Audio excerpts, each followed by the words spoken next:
The lord. హల్లెలూయా. పరిశుద్ధ ఆదివారము.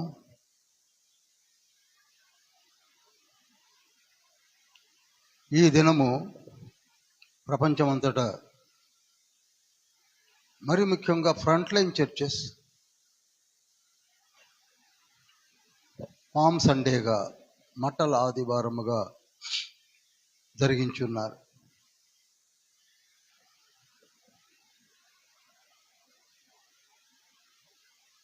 ఇది ఒక చరిత్రాత్మక సంఘటన.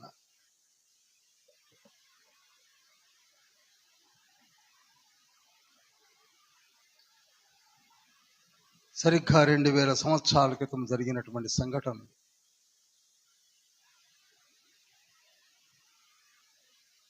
ఈరోజు మనము జ్ఞాపకం చేసుకున్నాం, మరణం చేసుకున్నాం.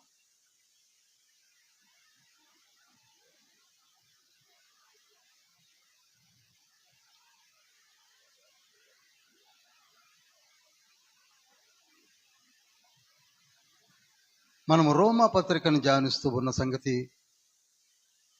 3 భాగాలు పూర్తి చేసుకొని 4వ భాగంలోనికి వచ్చాం. ఇందులో రోమా పత్రిక 12వ అధ్యాయము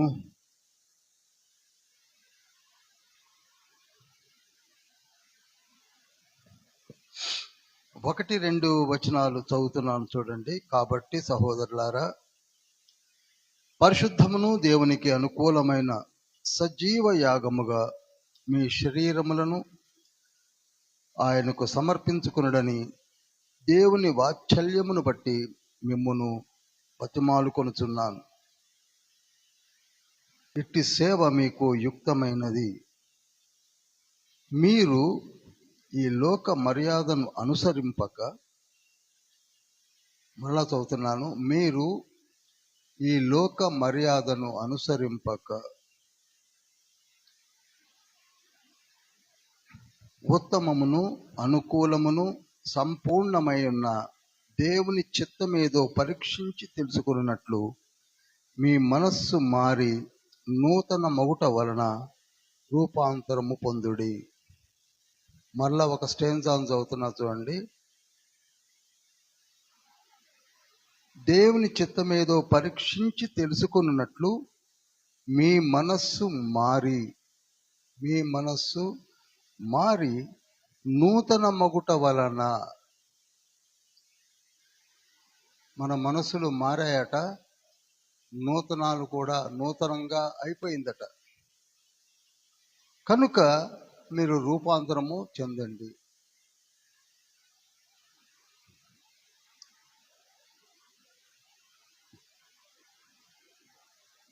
ప్రార్థన చేసుకుందాం.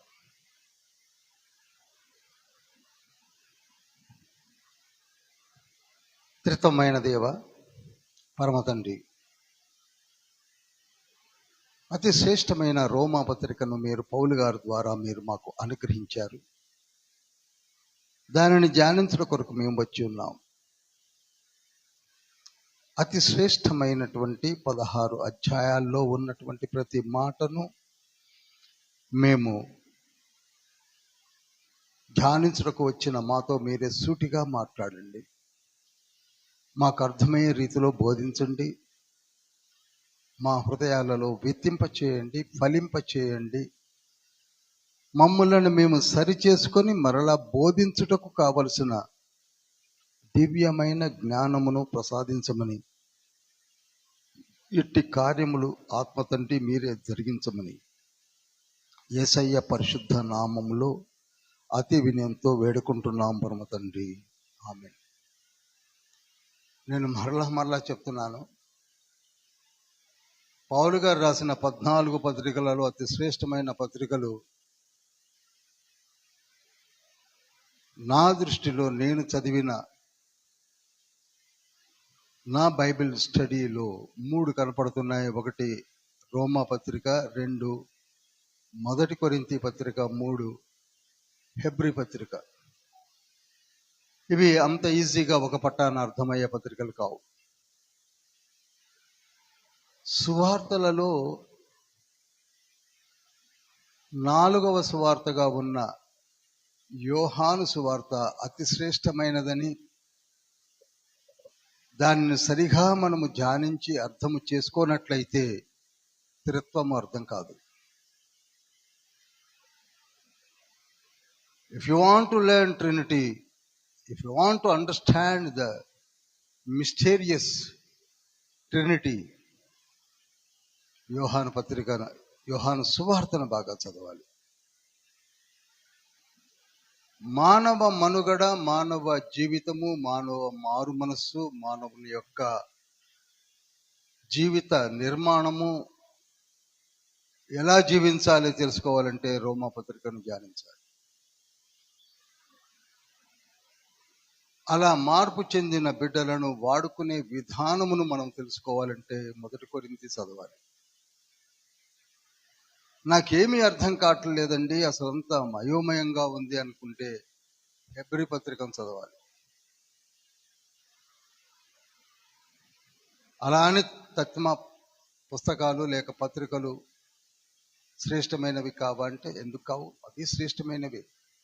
అన్ని పరిశుద్ధాత్మ తండ్రి లిఖింపచేశాడు కనుక అన్నీ శ్రేష్టమైనవి. కానీ మన జీవిత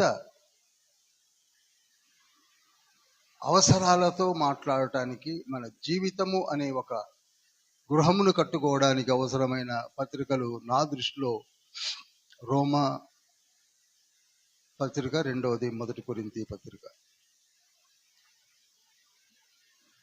నేను చాలా లోతులో చెప్పడానికి ప్రయత్నం చేస్తాను, 3rd డైమెన్షన్లో చెప్పడానికి ప్రయత్నం చేస్తాను. 1st, 2nd డైమెన్షన్స్లో మీకు అందరికీ తెలిసే ఉంటుంది, చదివి ఉంటే. కొంచెం జాగ్రత్తగా వినండి. చాలా ప్రశ్నలు ఉంటాయి, చదివితే మీకే అర్థమవుతుంది. ఇక్కడ కాబట్టి సహోదరులారా, పరిశుద్ధమును దేవునికి అనుకూలమైన సజీవ యాగముగా మీ శరీరములను ఆయనకి సమర్పించుకొనుడని దేవుని వాత్సల్యమును బట్టి మిమ్మల్ని బతిమాలుకొనుచున్నాను. ఒకే ఒక్క కాంపౌండ్ అండ్ సెంటెన్స్ లో లాగించేశాడు. మీ శరీరాలను దేవునికి సమర్పించుకోవాలి. చాలా ఈజీగా ఉంది. మన శరీరాలను దేవునికి సమర్పించుకోవాలి.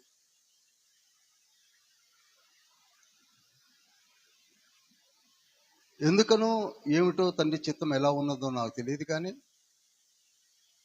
ఈ రోమాపత్రిక మొదలుపెట్టిన దగ్గర నుంచి అటు ఇటుగా ఆగుతూ సాగుతూ వస్తుంది. కంటిన్యూటీ కొంచెము గ్యాప్ వచ్చిందని చెప్పొచ్చు. మీకు ఎంతవరకు అర్థమవుతుందో నాకు తెలియదు. ఇది కంటిన్యూగా జరిగే సబ్జెక్ట్. ఇక్కడ 12వ అధ్యాయంలోకి వచ్చేసరికి కాబట్టి అన్నాడు. దేనిని బట్టి అనే ప్రశ్న నాకే వచ్చింది. దేనిని బట్టి అనగా 1వ అధ్యాయం నుంచి 11వ అధ్యాయాల్లో ఉన్న విషయాలను బట్టి అని అర్థం. ఏమేమి విషయాలు మనం ధ్యానించామో నెమరు వేసుకోవాలి. ఏవేవి జరిగాయో తెలుసుకోవాలి. అవి నీకు గుర్తుండి నీవు సమర్పించుకున్న స్థితిని జ్ఞప్తికి వచ్చినట్లయితే సజీవ యాగములుగా మీ శరీరాలను ఆయనకి సమర్పించుకునుడని బతిమాడుతున్నాను అంటున్నాడు.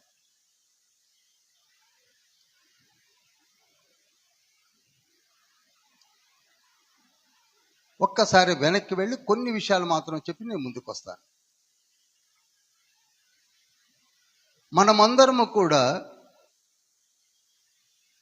మారు మనసు పొంది బాప్తిస్మము తీసుకున్న వారు ఎవరైనా ఉంటే మనలో, వారు మొట్టమొదటగా గ్రహించవలసింది ఏమిటనగా వారు దేవుని రాజ్య వారసులు. హల్లెలూయా. మారు మనసు పొంది బాప్తిస్మము తీసుకున్న వారు దేవుని రాజ్య వారసులు. క్రీస్తులోనికి బాప్తిస్మము పొందిన మనము రోమపత్రిక 2 నుంచి దాదాపు 13 వచనాల్లో కూడా మాట్లాడుతూనే ఉంటాడు పరిశుద్ధాత్మ తండ్రి. క్రీస్తులోనికి బాప్తిస్మము పొందిన మనము క్రీస్తును ధరించుకొని ఉన్నాము. ఎంతమందికి అర్థమైందో? క్రీస్తులోనికి బాప్తిస్మము పొందిన మనము క్రీస్తును ధరించుకొని ఉన్నాము. నేను బాప్తిసం పొందేశాను, మారు మనసు పొందేశాను అని ఎవరైనా ఆ స్టేట్లో ఉన్న వాళ్ళు మొట్టమొదట ఆలోచించవలసింది ఏమిటంటే, అటువంటి వారు క్రీస్తును ధరించుకొని ఉన్నారు. నిజమైన మారు మనసు పొందిన వారు క్రీస్తును ధరించుకొని ఉన్నారు. దాన్నే తడితో కూడిన బాప్తిస్మము, పొడితో కూడిన బాప్తిస్మం కాదు, తడితో కూడిన బాప్తిస్మము. నీటి ద్వారా నీవు ఒక వాగ్దానముతో కూడినటువంటి, నీవు ప్రామిస్ చేసి ప్రభువుకు సమర్పించిన నీ హృదయమును బట్టి క్రీస్తు స్వారూప్యములోనికి నీవు క్రీస్తును ధరించుకొని ఉన్నావు. ఇప్పుడు చెప్పండి, మారు మనసు పొంది బాప్తిసం తీసుకున్న వారు ఎవరి స్వారూప్యంలోనికి పెడుతున్నారు? ఎగ్జాక్ట్లీ చెప్పాడు.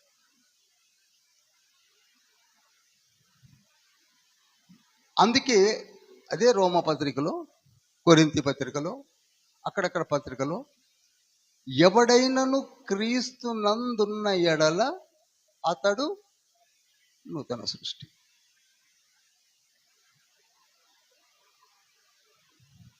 ఈ లేఖనము చాలా ప్రాముఖ్యత కలిగింది. ఎవరైనను క్రీస్తు నందు, క్రీస్తు స్వారూప్యములోనికి ఎదిగిన వారు, క్రీస్తు నందు ఉన్నట్లయితే వారు నూతన సృష్టి.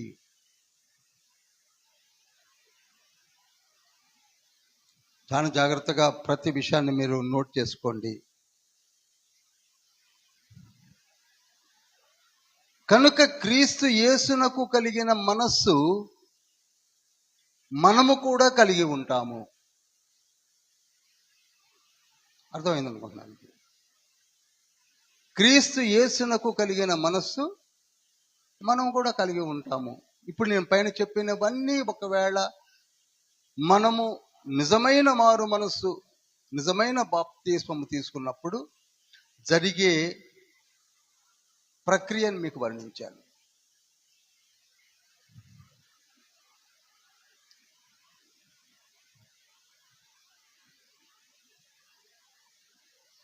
మీలో ప్రశ్న రావచ్చు, ఏమండి నేను మారు మనసు పొంది బాప్తిసం తీసుకున్నంత మాత్రాన నేను యేసయ్య మనస్సు, యేసయ్య ఏ విధంగా చూపించిన మాదిరిలోనికి వెళ్ళిపోతానా అంటే వెళుతున్నావు, మార్పు చెందుతున్నావు.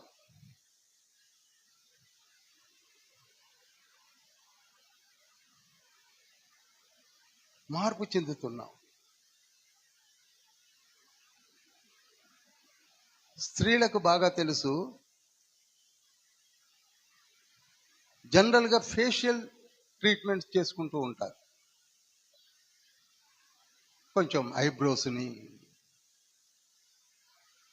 తల కొంచెం మంచిగా తన ముఖానికి సరిపడ్డట్టుగా సరిదిద్దుకోవడము, ఏదైనా తాత్కాలికమైనటువంటి ఏర్పాట్లు చేసుకొని అలా ఉంటే బాగుంటుంది అని అనుకొని సాధ్యమైనంత వరకు అలా మెయింటైన్ చేస్తుంటారు.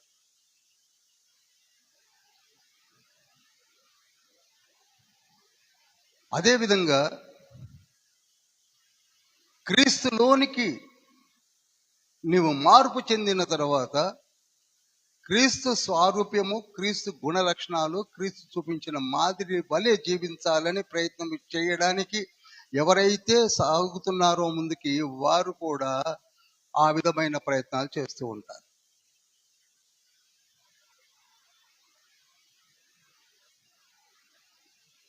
నేను కించపరచడానికి కాదు, కానీ ఒక నీగ్రో స్త్రీని మీరు చూసే ఉంటారు టీవీలలో.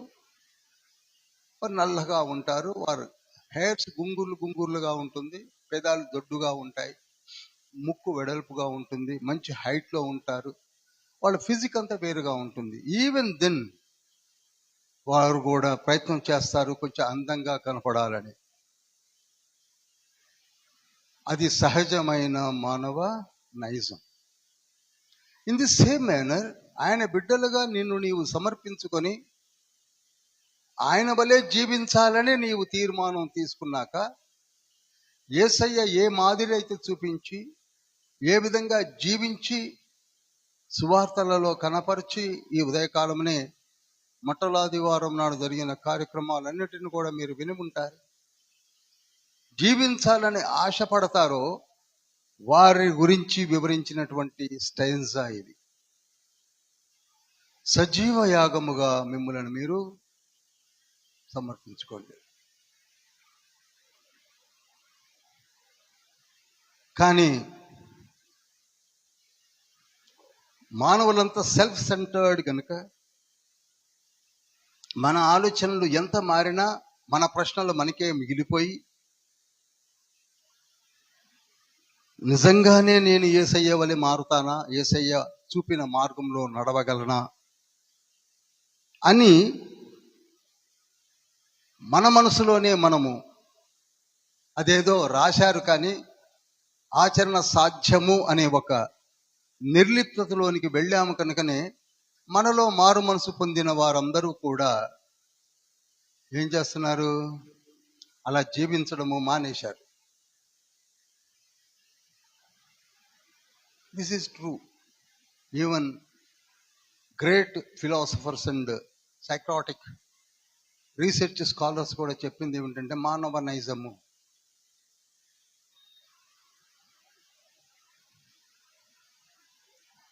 అదే అసూయలు, అదే కక్షలు, అదే పాత జీవితము, అదే వ్యతిరేకత, అన్ని మామూలుగానే ఉంటాయి మనకి.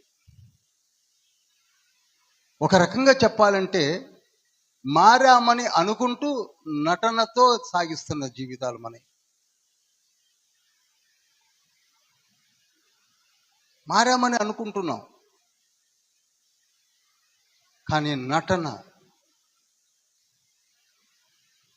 అందుకే ఈనాడు రోమపత్రికలోనే అన్నాడు కదా, 2వ అధ్యాయం 21వ వచనంలో, మీరు ఒకరికొకరు బోధించుకుంటారు కానీ వాటి ప్రకారంగా నడుచుకోరు. నాలాంటి బోధకుడు చెప్తూనే ఉంటాడు, వినే సంఘము వింటూనే ఉంటుంది, నటిస్తూ నాలాంటి వారు చెప్తుంటారు, నటిస్తూ వింటూ ఉంటారు. కొంచెం నొప్పి కలగొచ్చు నా మాటలు, జరుగుతున్న స్థితిని చెప్తున్నాను.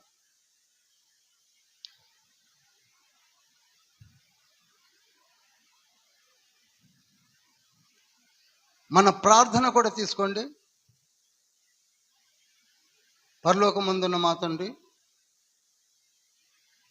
నీ నామం పరిశుద్ధపరచుడు కాక, నీ రాజ్యం వచ్చును కాక. మామూలే ఒక మాట, మంచి మాట వాడతాం ఏంటంటే, మా ఎడల అపరాధములు చేసిన వారిని మేము క్షమించి ఉన్న ప్రకారము మా అపరాధములను గుండెవి చేసుకొని చెప్పండి.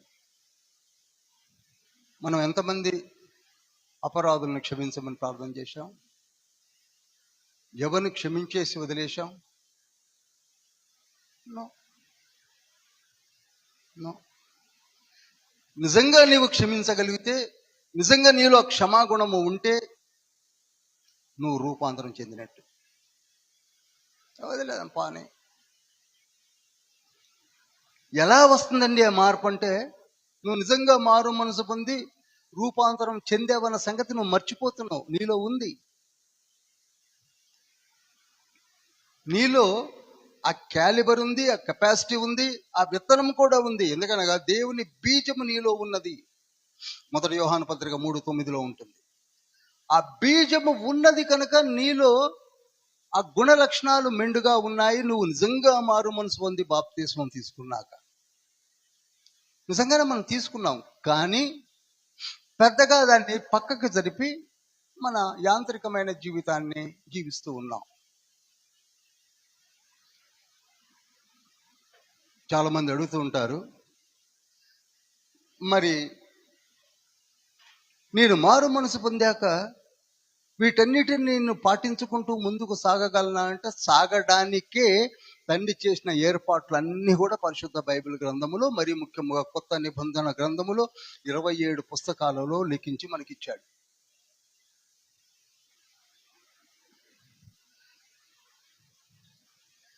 ఈ లక్షణాలన్నీ నీలో పులికి పుచ్చుకొని ఉన్నాయి. ఎలాగూ అనగా, యేసయ్య మొట్టమొదటగా నిన్ను పరీక్షించి, నిజంగానే మారు మనసు పొంది బాప్తీసం తీసుకున్నది కనుక ఈవిడ లేక ఈ నా కుమారుడు అని పరీక్షించి అందుకే మనం ఇక్కడనే ఒక రిట్రీట్లో నేను చెప్పాను, ఒక గొర్రె పిల్లను ప్రధాన యాజకుడి దగ్గరికి వచ్చినప్పుడు ఆయన మొట్టమొదటి ఏం చేస్తాడు? పరీక్షిస్తాడు. పరీక్షించిన తర్వాతనే కార్యక్రమాన్ని మొదలు పెడతాడు. అదేవిధంగా యేసయ్య కూడా పరీక్షిస్తాడు. ఓ, ఈ నా కుమార్తెను నా కుమారుడు, ఎస్, నిజంగానే సబ్మిట్ చేసుకున్నాడు. పరీక్షించి ఆ వ్యక్తిలో పరిశుద్ధాత్మను ఉంచుతున్నాడు. ఈ మాటలు వివరించడానికే రోమపత్రిక 8వ అధ్యాయం అంతా వాడాడు. ఇప్పుడు చెప్పండి, మనలో ఎవరిని ఉంచాడు? చెప్పాలి అందరూ. ఈ మాటలు అనేక మార్లు మీరు 3-4 సంవత్సరాల నుంచి చెప్తున్నారు, కానీ మాకేం అర్థం కాలేదంటే ఈరోజు జాగ్రత్తగా వినండి, మీకు అర్థమవుతుంది. నీలో పరిశుద్ధాత్ముడు ఉన్నాడు కనుకనే నీ స్థితిని మార్చడానికి ఆ ఆత్మ తండ్రి ద్వారా మనలో కార్యసిద్ధి కలిగిస్తున్నాడు. మనం చేసేది ఏమీ లేదు. అది ఎలా నీకు తెలుస్తుందంటే, ఇది వరకు నీవు చెయ్యని వాటిని, చెయ్యలేకపోయిన వాటిని, వదిలిపెట్టలేకపోయిన వాటిని, వాటన్నిటినీ కూడా నీ దరిదాపులలోనికి రానివ్వకుండా, ఒకవేళ వచ్చినా ముట్టుకోనియకుండా, నిన్ను టెంప్ట్ కానియకుండా కాపాడేదెవరు?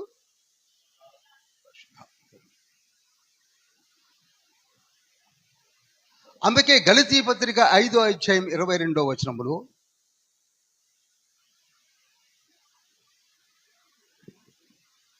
అక్కడ అయితే ఆత్మ ఫలము కనపడుతుంది. అక్కడ ఏం కనపడుతుందండి? ఆత్మ ఫలము. ఫలములు కాదు, ఆత్మ ఫలము. ఆత్మ ఫలమునకు ఎన్ని తొనలు ఉన్నాయి? 9 తొనలు ఉన్నాయి.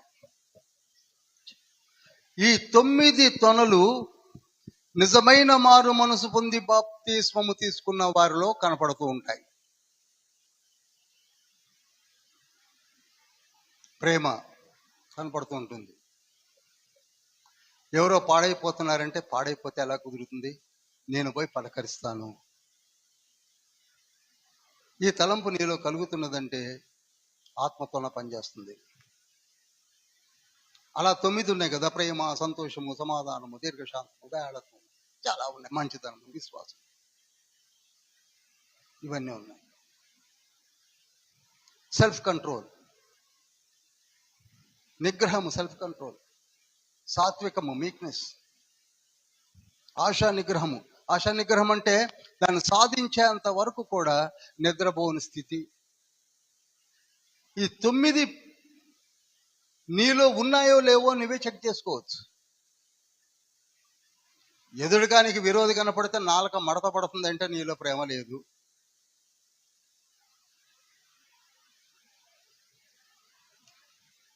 ఇది వరకు ఆవిడను చూసినప్పుడో, లేకపోతే ఆయన చూసినప్పుడో నీ కోపం వచ్చింది అన్నప్పుడు, ఇప్పుడు ఆయన చూస్తే హ్యాపీ అని ఇలా అనుకుంటూ వెళ్ళిపోతున్నాడంటే అతనిలో ఏమొచ్చేసింది? చేంజ్ వచ్చింది. ఎన్నో మార్లు చెప్పాను ప్రేమ అనే సందేశంలో, ఈ ఆత్మ ఫలము నీలో పనిచేస్తుందా అంటే పనిచేస్తుంది. దీనిని ఎవరి ద్వారా జరిగిస్తున్నాడు తండ్రి? పరిశుద్ధాత్మ ద్వారా. పరిశుద్ధాత్ముడు నీలో ఉండి ఈ కార్యములు జరిగిస్తున్నాడా అంటే అది నీకే తెలుసు. ఇదివరకు బూతులు వచ్చేటి, ఇప్పుడు రావటం లేదు. ఒకవేళ నువ్వు ఎప్పుడైనా అనుకోకుండా ఒక అబద్ధం ఆడినా, ఇంటికి వెళ్ళేంత వరకు నేను ఎందుకు అనవసరంగా అబద్ధం ఆడాను, ఎందుకు అని మదన పడుతున్నావు నీ మనస్సులో అంటే ఆ మార్పు ఎవరు తెస్తున్నారు? పరిశుద్ధాత్ముడు. చిన్న పనిని కూడా నిన్ను కంట్రోల్లో ఉంచేది ఎవరు? పరిశుద్ధాత్ముడు. ఇక నేను ఎక్స్ప్లెయిన్ చేస్తూ వెళ్ళాలంటే కుదరదు. కానీ ఆత్మ తండ్రి నీలో ఉండి ఇది వరకు నువ్వు చేయనివి ఇప్పుడు మార్పు చెంది నీలో మార్పు కనపడుతూ ఉంటుంది. అనగా ఏం కనపడుతుంది? ఫలము కనపడుతుంది. ఇది వరకు చేసినవి నువ్వు చేయలేకపోతున్నావు అనగా చేంజ్ కనపడుతుంది. మారు మనసు పొందాను అన్నవాడు పోయి ఎవరినో ఉంచుకున్నాడంటే అర్థం ఏంటండి? చెప్పండి మీరు. ఇక నేను చెప్పడం దేనికి? బట్ ఇదే ఆ వ్యక్తి గురించి ఆలోచించడం వేస్ట్. ఆయన ఎవరు బూతులు తిడుతున్నాడు, ఆలోచించాల్సిన అవసరం లేదు. నీలో మొట్టమొదట మార్పు ఏమిటనగా నీ నడతలో మార్పు వస్తుంది, నీ జీవిత విధానంలో మార్పు వస్తుంది. పొట్ట వచ్చినట్టు కనపడుతుంది. ఇది అర్థమైంది అనుకుంటున్నాను. ఎఫ్సి పత్రికను కూడా తర్వాత చెప్పినప్పుడు చెప్తాను. 4వ అధ్యాయం 22వ వచనం 4:22.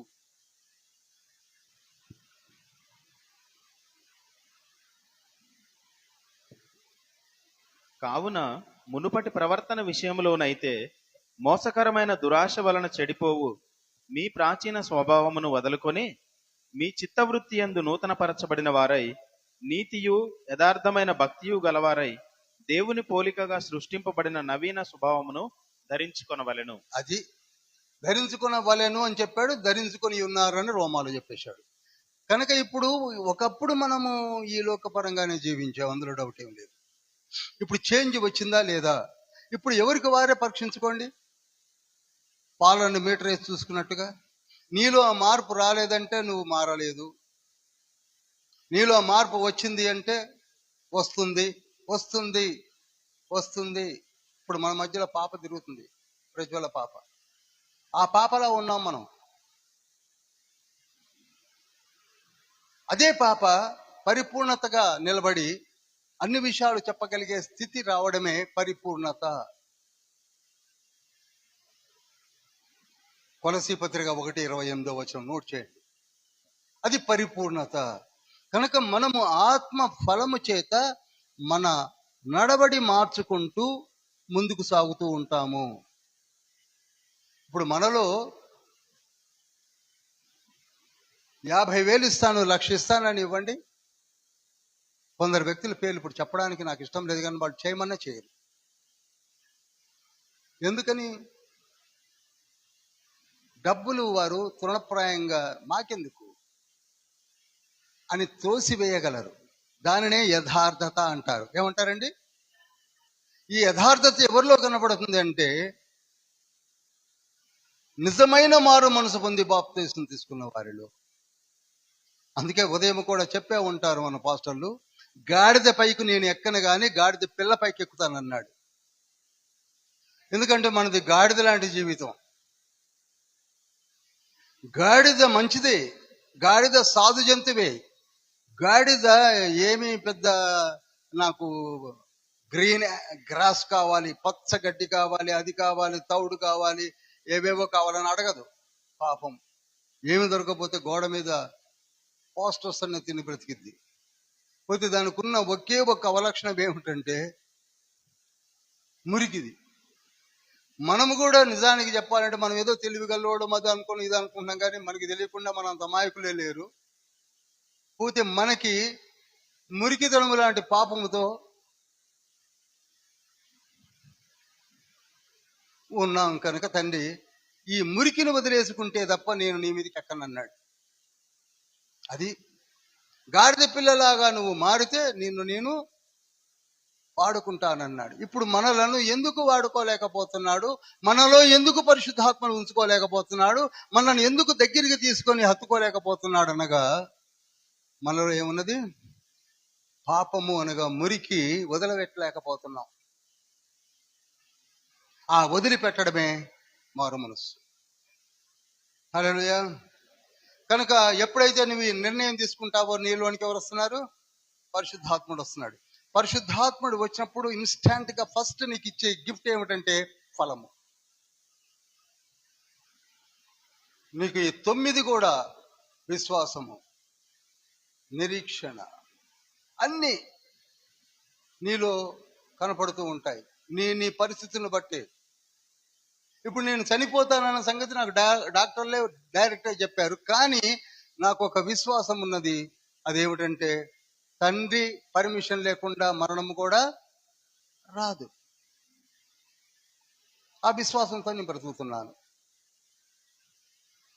అలా ప్రతి తొన కూడా నీతోనే తినిపించి, నీతో ఆచరణబద్ధముగా జరిగించే కార్యములు పరిశుద్ధాత్మ తండ్రి టేకప్ చేస్తాడు. ఆయన ఫస్ట్ ఇచ్చే గిఫ్ట్ ఫలము. రెండవ గిఫ్ట్ ఏమిటంటే ఆత్మ వరములు. ఎప్పుడైతే ఇక్కడ నిలకడగా నువ్వు ముందుకు సాగుతావో అప్పుడు ఆత్మ వరాలు వస్తాయి.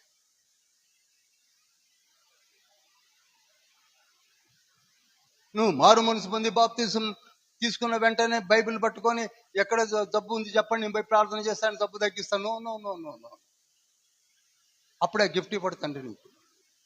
నేను దెయ్యాలను వెళ్ళగొడతా. No no no no. నువ్వేం వెళ్ళగొడతావు? అసలు నువ్వు ఇప్పుడేగా. అపోస్తుల కార్యములు 19:14 లేదు? స్కవయ అనే యూదునకు ఎంతమంది కుమారులు? 7 కుమారులు. వాళ్ళు ఏం చేయబోయారు? దెయ్యాలను వెళ్ళగొట్టపోయారు. చివరికి ఏమయ్యారు? దెయ్యాల చేతన తనులు తిన్నారు. ఆ గిఫ్ట్ వచ్చేంత వరకు, ఆ తండ్రి నీకు ఇచ్చేంత వరకు నువ్వు ఎదగాలి. తండ్రి నీకే క్యాలిబర్ ఇస్తాడు.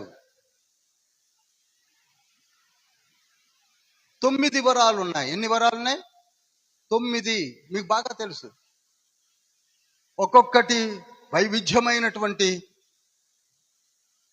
వరము. ఒక్కొక్కటి బుద్ధివాక్యమే కానీ, జ్ఞానవాక్యమే కానీ, విశ్వాసమే కానీ, అద్భుతములే కానీ, స్వస్థపరిచే వరము కానీ, ప్రవచన వరము కానీ, ఆత్మల వివేచన వరము కానీ, అన్య భాషలు కానీ, అన్య భాషలు అర్థం చెప్పు వరము. ఇందులో మనం ఏం చేశాము? ఏమి లేవు బ్రదర్ అన్నాం. తొందరపాటు. ఏమి లేని మాటలను పరిశుద్ధాత్మ తండ్రి క్రీస్తు శకము 55లో కొరింథీ సంఘానికి రాయమని ప్రేరేపించి రాయించాడా? ఏమి లేవు. అన్ని అయిపోయినాక ఇప్పుడు ఎందుకు రాయించడం? ఒక రకంగా మనలోనే మనకు సరైనటువంటి అవగాహన లేకుండా పోతుంది. దయచేసి మళ్ళీ చెప్తున్నా, ఎవరన్నా కావచ్చు, ఎంత పెద్ద ఎమినెంట్ స్పీకర్స్ కావచ్చు, ఎంత పెద్దవారైనా కావచ్చు, నీవు అంత పెద్దవాడు అవుతావు. హల్లెలూయా. అలాంటి కుగ్రామంచే వచ్చాడు పేతురు.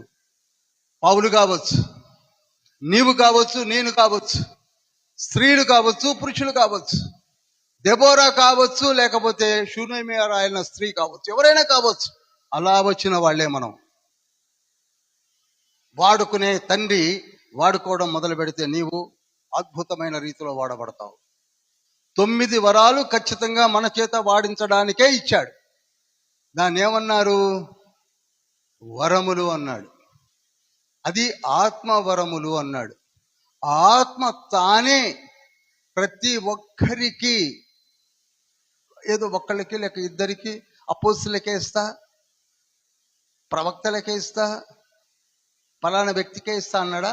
ఏమంటున్నాడు? ప్రతి ఒక్కరికి పంచి ఇచ్చుట. మొదటి కొరింథీ పత్రిక 12:7 ఉంటుంది, 11 ఉంటుంది. ఇప్పుడు you are capable of doing all the things. యవనస్తులారా బాగా గుర్తుంచుకోండి. ఎవరైనా చెప్పొచ్చు, ఎంత సోషల్ మీడియా పెరగవచ్చు, ఎన్ని క్లిప్పింగ్స్ రావచ్చు, but the final word which God has given to us is final. లేదు బ్రదర్ అయిపోయినాయి బ్రదర్. నో. ఏంటి అయిపోయినాయి?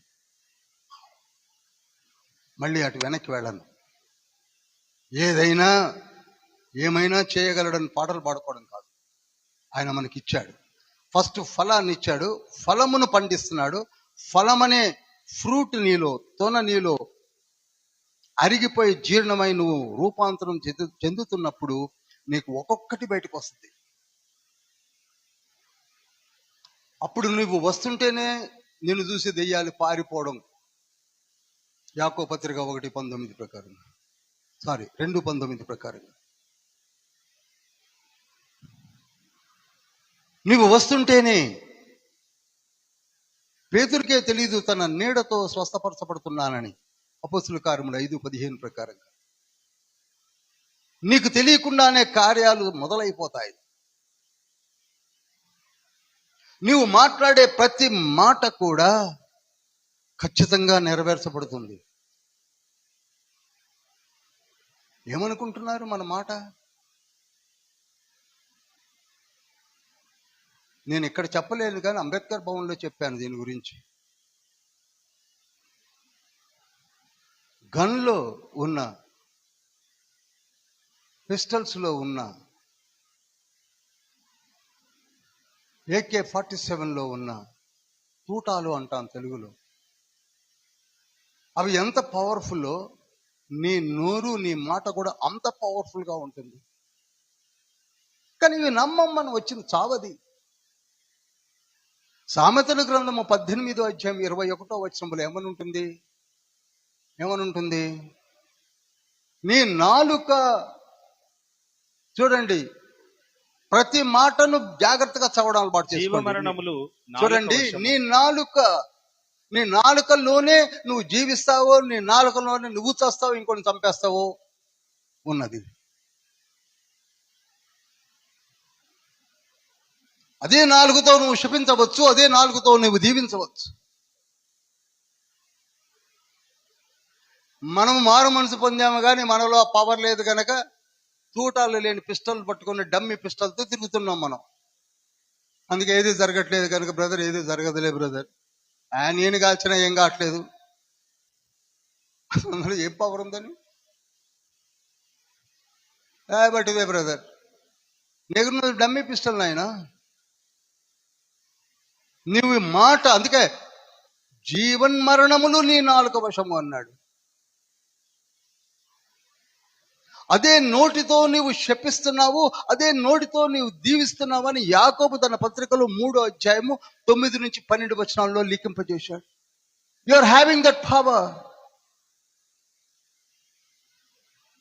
అందుకే మారు మనసు పొంది బాప్తిస్మం తీసుకున్న మీరు నోటితో అనవసరంగా పిల్లల్ని కూడా నువ్వు పోవే, నువ్వు చచ్చిపోతావే అనకండి. You are having that power. ఇప్పుడు ఇరానులు, అమెరికన్స్ వాడే ఆమినేషన్ కంటే మన నోటి యొక్క పవర్ ఎక్కువని సామెతల గ్రంథము 12:18 చెప్పాడు. కత్తిపోటు మాటలు వంటి వారు కూడా ఉన్నారు. మాటలతో చంపేస్తారు, ఏ బుల్లెట్లు కూడా అక్కర్లా. లేరా మనలో? ఇక ఏమి చేయలేమండి. ఇక కొందరు ఎగబడితే ఏమి చేయలేరు. అందుకే మారు మనసు పొందిన నీవు నీలోనికి వచ్చిన ఆత్మ తండ్రి నడిపింపులో నడవడం మొదలు పెట్టండి అన్నాడు. కానీ నీలో మార్పు లేదన్న సంగతిని నీవే గమనించాలి, గ్రహించాలి, జాగ్రత్తగా నడవాలి. అందుకే ఫిలిప్పీ పత్రిక 2:12 నీకు అనుగ్రహించబడిన ఆ పరిశుద్ధ జీవితమును కడు వణుకుతో, కడు భయముతో కొనసాగించాలి.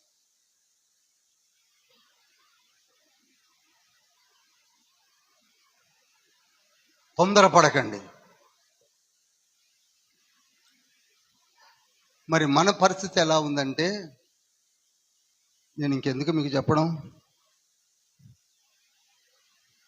ఊరోళ్ళందరూ మనల్ని చూసి ఆశ్చర్యపోతున్నారు. అబ్బా, ప్రతి ఆదివారం వీళ్ళు గుడికి వెళ్తారండి, బైబిల్ పట్టుకొని వెళతారండి.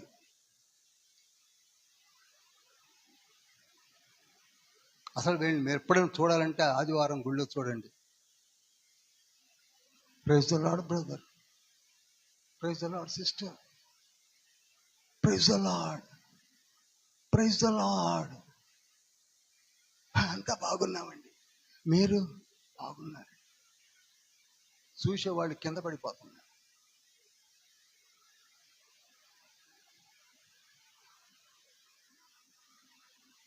నటన.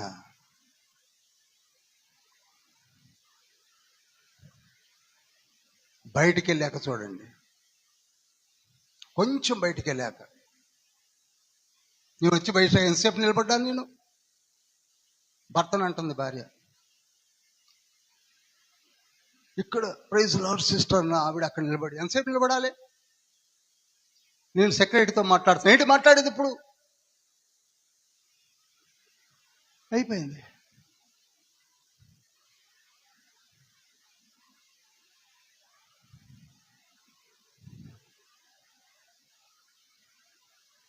మనలో పరిశుద్ధత లేదు, మనలో ఏదీ లేదు.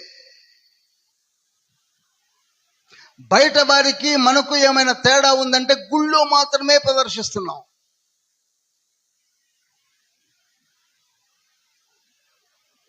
ఇక పాస్టర్స్ అనగా మాలాంటి వాళ్ళ గురించి ఎందుకు చెప్పడం? బాగోదేమో. ఓహో,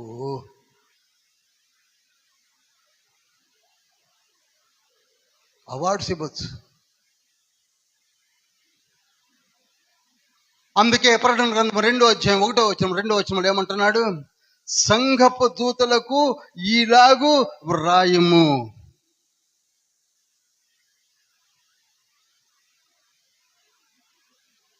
నువ్వు ఏమి నేర్పుతున్నావు?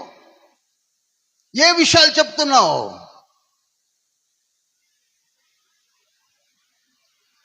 నేను మళ్ళీ చెప్తున్నానండి, ఎన్ని సంవత్సరాలు గడుపుకున్నా, ఎన్ని పండగలు జరుపుకున్నా, నిజమైన మారు మనసు, నిజమైన జీవితము ఆరంభించనంత కాలము మన జీవితాలు వేస్ట్ అయిపోతాయి.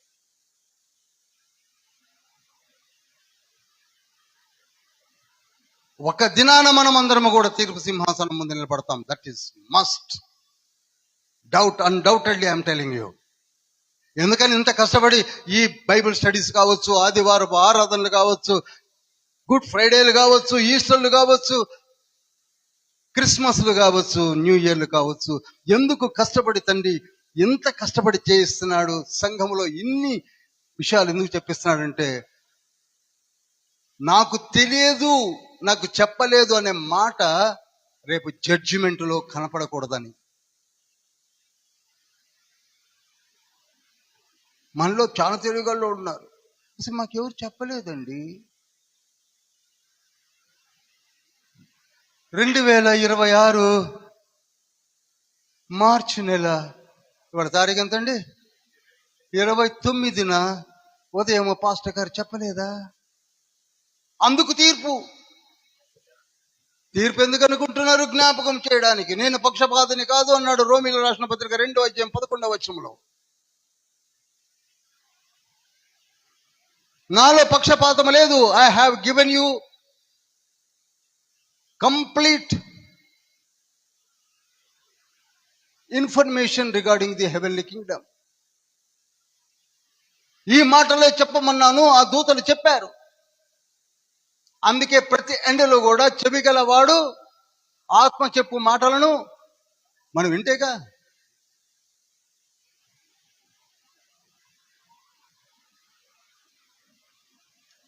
ఫస్ట్ ఫలాన్ని ఇస్తాడు, తర్వాత వరాలను ఇస్తాడు. ఆ వరములను నీ వ్యక్తిగత జీవిత సమర్పణ జీవితమును బట్టి, నటనతో కాదు సుమా, నటించడం కాదు సుమా, విజ్డమ్ కానీ, నాలెడ్జ్ కానీ, హీలింగ్స్ కానీ, మిరాకిల్స్ కానీ, ప్రాఫెసీ కానీ. కొందరు చూడండి, మొదలు పెట్టడమే ప్రవచనాలు, మొదలు పెట్టడమే టంగ్స్, మొదలు పెట్టడమే ఇంటర్ప్రిటేషన్. అక్కడ దెబ్బ కొట్టింది. ఇవన్నీ వట్టిదే అని. అవి వట్టివి కావు, మనమే డూబులం అయిపోయాం.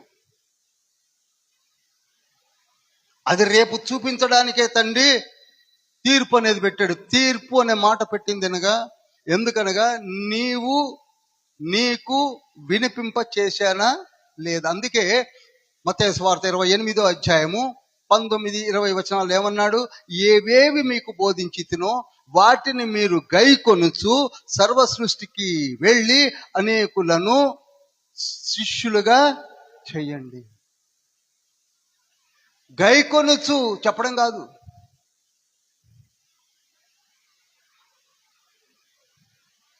ఈ రోజులలో చెప్పేవాళ్ళు ఎక్కువయ్యారు, వినేవాడు తక్కువయ్యారు.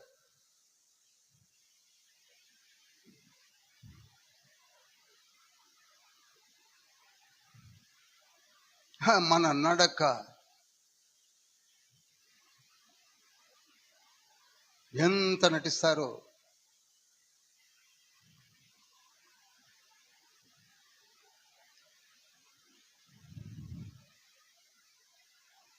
దావీదు లాంటి మనస్తత్వాన్ని డెవలప్ చేసుకోవాలి. దాన్నే యథార్థత అంటారు.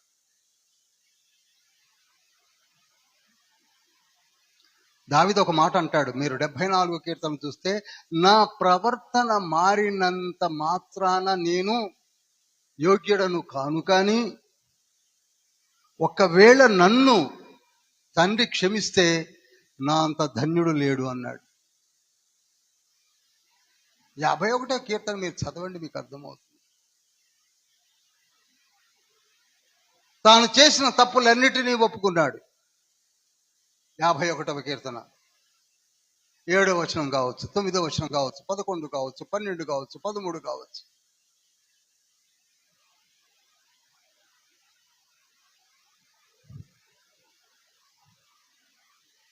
ఇంకా కొందరు డౌట్ ఉంది, ఏమండి నిజంగా నా పాపాలన్నీ కడిగి వేశాడు. ఎస్, కడిగి వేస్తేనే నూతన సృష్టి. బాగా డాగులు పడి మురికైపోయినటువంటి బట్టను తీసుకెళ్లి నీళ్ళల్లో ముంచి అట్నే లేపిచ్చి వేసుకోమంటే శుభ్రంగా ఉన్నట్ట కాదు కదా. అలా కాదు. ఏ మన వస్త్రములను ఉతికి శుభ్రము చేసుకొని ఇస్త్రీ చేసి వాడుకుంటున్నామో అలానే నిన్ను తండ్రి పరిపూర్ణముగా కడిగివేసి పాప పంకిలమంతటను తీసివేసి, మారు మనసు అంటే అది. అక్కడి నుంచి నేను పట్టేసుకుంటాడు. ఇక ఏమండి నాకు ఆలోచన రావా? రావచ్చు. ఆలోచనలు వస్తేనే మనిషి, ఆలోచనలు రాకపోతాడు మనిషి కాదు. ఆలోచనలన్నీ వస్తాయి. ఏ ఆలోచన అయినా రావచ్చు. చెడు ఆలోచన రావచ్చు. అది చేస్తే బాగుండు, ఇది చేస్తే బాగుండు, ఆ సినిమా చూస్తే బాగుండు, ఈ టీవీ చూస్తే బాగుండు, మందు తాగితే బాగుండు, బిర్యానీ తింటే బాగుండు, అది తింటే బాగుండు, ఇది తింటే బాగుండు, అన్నీ రావచ్చు. కానీ వాటినన్నిటినీ కూడా ఎలా వాడుకోవాలో, ఎంతవరకు వాడుకోవాలో వాటిని వాడే ఒక వ్యక్తి నీలో ఉన్నాడు. అతనే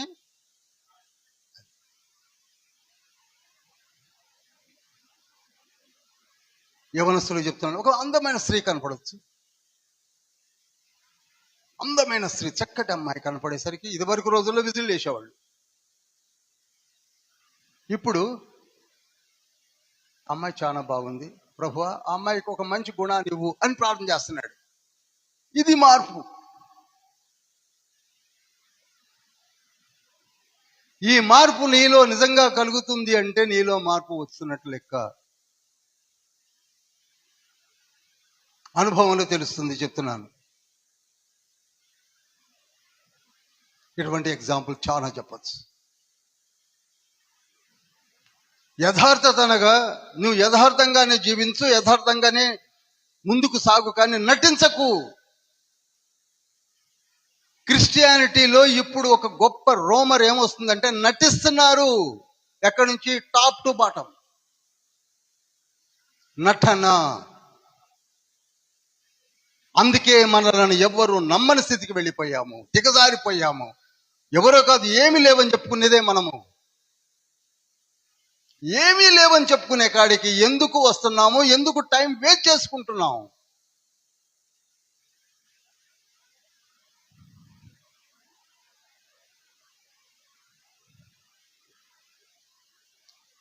రీసెర్చ్ స్కాలర్స్ ఎప్పుడైనా చదవండి, బుక్స్ తెలుస్తాయి మీకు. మారు మనసు పొందక మునుపు నీ జీవితం ఎలా ఉంది, మారు మనసు పొందిన తర్వాత నీ జీవితం ఎలా ఉందో తేడా ఏమీ లేనప్పుడు ఏమున్నట్టు చెప్పండి. పచ్చి పాపివి కావచ్చు, వ్యభిచారివి కావచ్చు,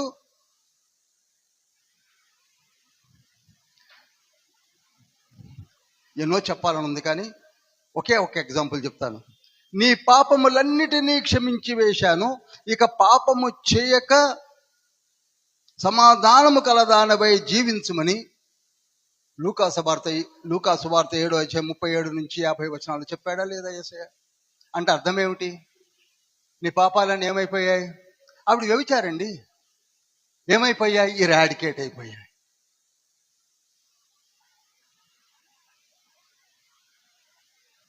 ఇంకా నా పాపాలు నాలోనూ ఉన్నాయా? లేవు. అందుకే 6వ అధ్యాయం బాగా చదవండి ఒక్కసారి.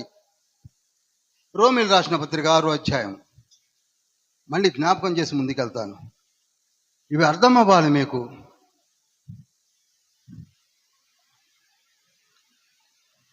రెండవ వచనం చదువుతున్నా. పాపము విషయమై చనిపోయిన మనము ఇక మీదట ఏలాగు దానిలో జీవించుదుము? నువ్వు పాప విషయమై చనిపోయావు, నీలో పాపాలు ఉన్నాయి. తాగుబోతువు, తిరుగుబోతువు, వ్యభిచారివి, దొంగవు అన్నీ ఉన్నాయి. కానీ వాటిలో ఏమైపోయావు? ఇప్పుడు నువ్వు చనిపోయావు. అంటే నేను అన్నిటిని తీసేశాను,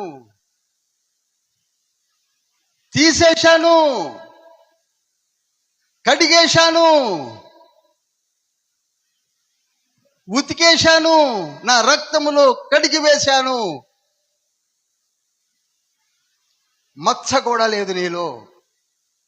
ఇక నువ్వు చేయవలసింది ఏంటంటే మరలా ఈ వస్త్రములను మలినపరుచుకొనకు. అందుకే సార్ది సంఘానికి అదే చెప్తాడు, మీలో మలినపరుచుకొనని కొందరు ఉన్నారని నాకు తెలుసు అన్నాడు. ఏంటి మలినపరుచుకోలేదు? జాగ్రత్తగా ఉంటున్నారు మనలాగా. ఇక్కడ మనలో లేరా? ఉన్నారు. అది వాళ్ళకి తెలుసు.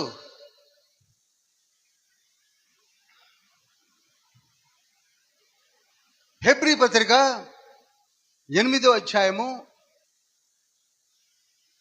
12వ వచనము. నేను వారి దోషముల విషయమై దయగలిగి వారి పాపములను ఇకను ఎన్నడూను జ్ఞాపకం చేసుకొననని ప్రభువు సెలవిచ్చుచున్నాడు. దీని అర్థం ఏంటండి?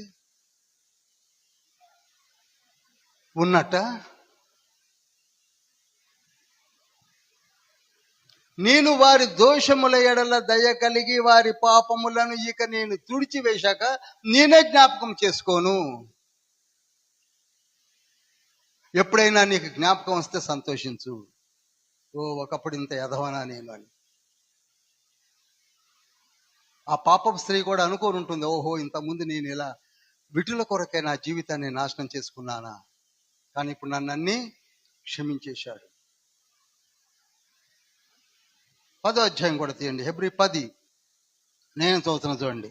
15వ వచనంలో ఈ విషయమై పరిశుద్ధాత్ముడు కూడా మనకు సాక్ష్యం ఇస్తున్నాడు. అదేమిటండి? 17వ వచనం.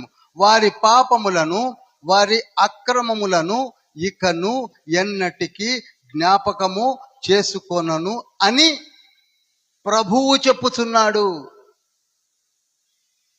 ఏమర్థం అవుతున్నాయండి అని ఎవరు చెప్తున్నారు? అంటే అర్థం ఏమిటి?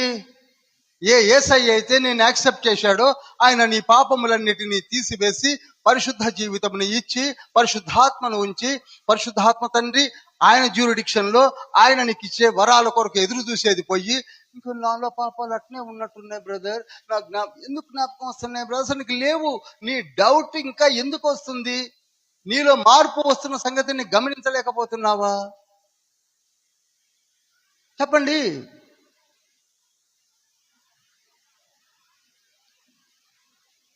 జాగ్రత్తగా వినండి. నీ లైఫ్ను కడుతున్నాడండి. 1 పేతురు పత్రిక 3వ అధ్యాయము 9వ వచనం చదవండి.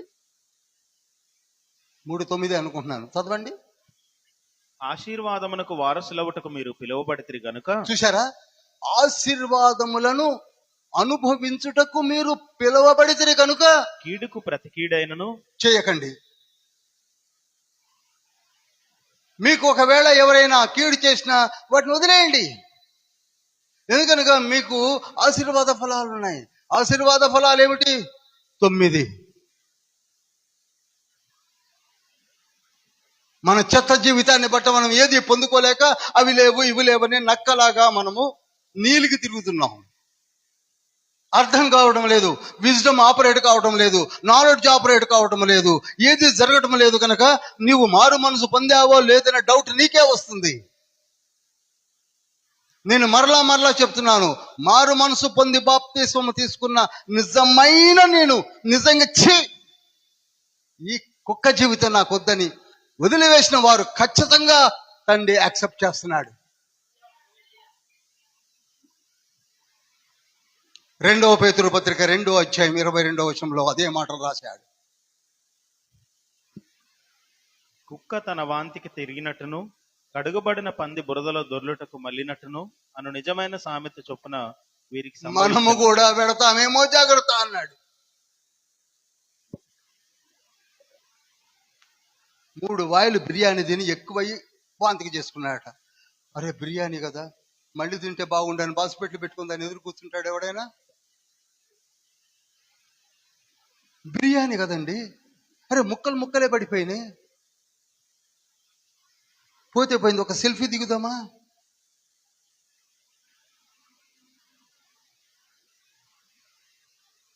ఒక్కసారి అని ఊసిన ఉమ్ము వైపు నువ్వు చూడవు కదా. అన్ని వదిలేసిన బ్రదర్, నూతన సృష్టి. ఏది బ్రదర్? చెప్పండి బ్రదర్, చెప్పండి sister.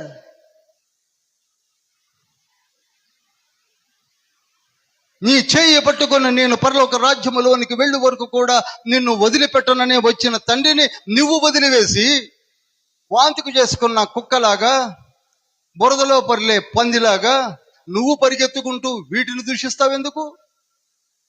We have to change our attitude again and again. I'm telling you, తండ్రి నిన్ను శుభ్రంగా కడిగాడు. ఈ చిన్న పిల్లలను మనం కడిగి ఎంత చక్కగా ముస్తాబు చేసి బట్టలేస్తామో అలా వేస్తాడు తండ్రి. నీ పైన చిన్న చితక ఏదైనా ఉన్నా కానీ తీసి పారేస్తాడు. ఎందుకనగా తండ్రి నేను అబ్జర్వ్ చేస్తూనే ఉన్నాడు. మంచివాడు, అనవసరంగా నేరారోపణ జరుగుతుంది అని. జకర్యా గ్రంథం 3వ అధ్యాయం 1-5 వచనాల్లో అదే ఉంది. సాతాను ఫిర్యాదుపై యెహోషువను దేవుని దూత ఎదుట నిలబెట్టగా తండ్రి ఏమంటున్నాడు? ఇతను కొరివిలో తీయబడిన అగ్ని కణమోలే నాకు కనబడుతున్నాడు. ఆయనను ఎవరెక్కడ ప్రశస్తమైన తెల్లని వస్త్రములు ధరింపజేయండి. ఈయన నా కుమారుడు, నా మాటలు విన్నవాడు. ఈయన చేతులతోనే పరిశుద్ధాలయమును కట్టబోతున్నాను. ఆ ఆలయములో నుండి 7 కన్నులు, 7 సార్వత్రిక సంఘములు పుట్టబోతున్నావని చెప్పాడు. ఊరిని చదువుకోవడానిక? మనం నోరు తెరిస్తే వాడు బట్టిదే బ్రదర్, వీడు బట్టిదే బ్రదర్, ఆ దైవజనుడు అంతకంటే పనికి మానోడు బ్రదర్, వీడు డబ్బు మనిషి. మరి నీవు ఏ మనిషి బ్రదర్? నువ్వు చెయ్యి. వాళ్ళందరూ యూస్లెస్ ఫెలోస్. మరి నీవు నికార్సైన వాడివి కదా.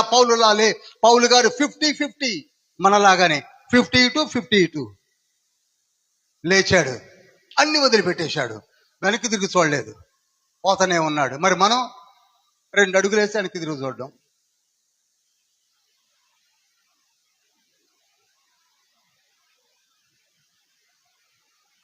ఏది చెయ్యం.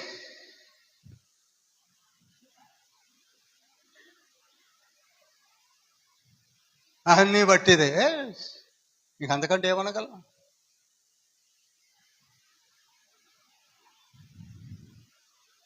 ఆయన తండ్రి అంటున్నాడు, నన్ను ఏమన్నా మాయ చేసి మోసం చేసి మీరు ఏదైనా లబ్ధి పొందుతారనుకుంటున్నారు? నో. 139 కీర్తన మీకు బాగా తెలుసు కదా. I know you. నీ నడక తెలుసు, నీ పడక తెలుసు, నీ ఆలోచన నీకు పుట్టక మునిపే నాకు తెలుసు. నువ్వు ఈ మీటింగ్ అయిన తర్వాత ఎక్కడ పోతావో నాకు తెలుసు, అన్నీ నాకు తెలుసు.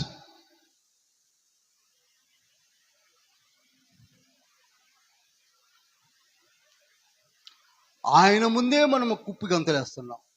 అందుకే మొదటి సమూయేలు గ్రంథం 2:25 ఉంటుంది, మనిషికి మనిషిని మోసము చేసినట్లు మనం దేవుణ్ణి కూడా మోసం చేయాలని ప్రయత్నం చేస్తున్నాం. మనుషులను ఈజీగా మాయ చేసేవాళ్ళు ఎంతో మంది ఉన్నారు. దేవుణ్ణి నీవు నేను చేయలేము.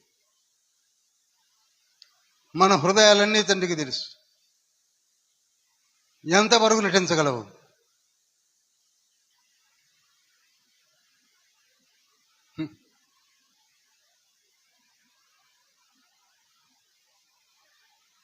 అందుకే నటనలు చాలించి చక్కటి పాటలు రాశారు.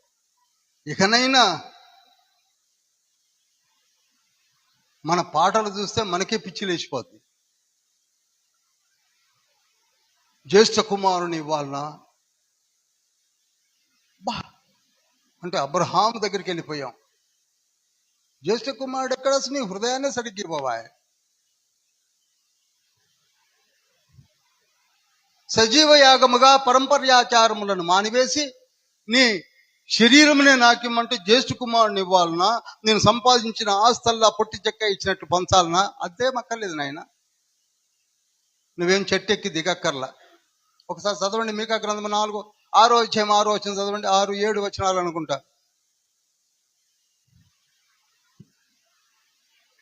ఏమి తీసుకొని వచ్చి నేను యెహోవాను దర్శింతును. అబ్బా,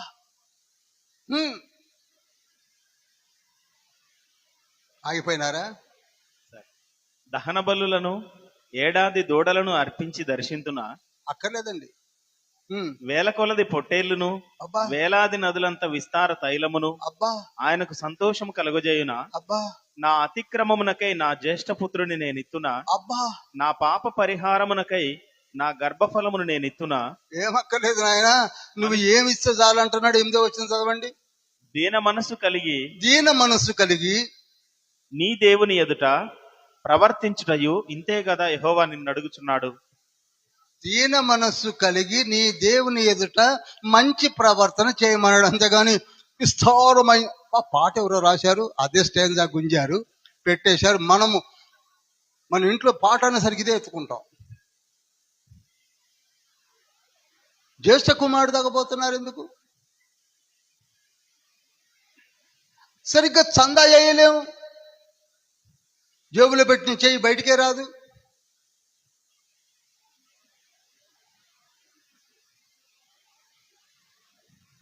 యేసేపు యథార్థవంతుడు.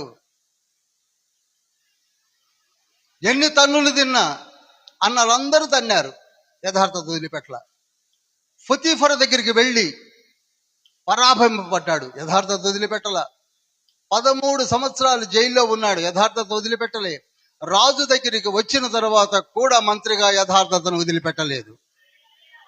ఆ రోజులలోనే అంత స్టబర్ అనుకుంటే, ఈనాడు మనలో ఇవన్నీ గట్టిగా చేయడానికి ఆత్మ తండ్రిని వస్తేనే మనం బుజ్దిలైపోయి మంచి బుద్ధివాడు అన్ని వదిలిపెట్టి పడదు. ఏం లే బ్రదర్, అన్ని అట్నే ఉన్నాయి. మన నీళ్ళు అసలు నువ్వు ఏం చేశావని,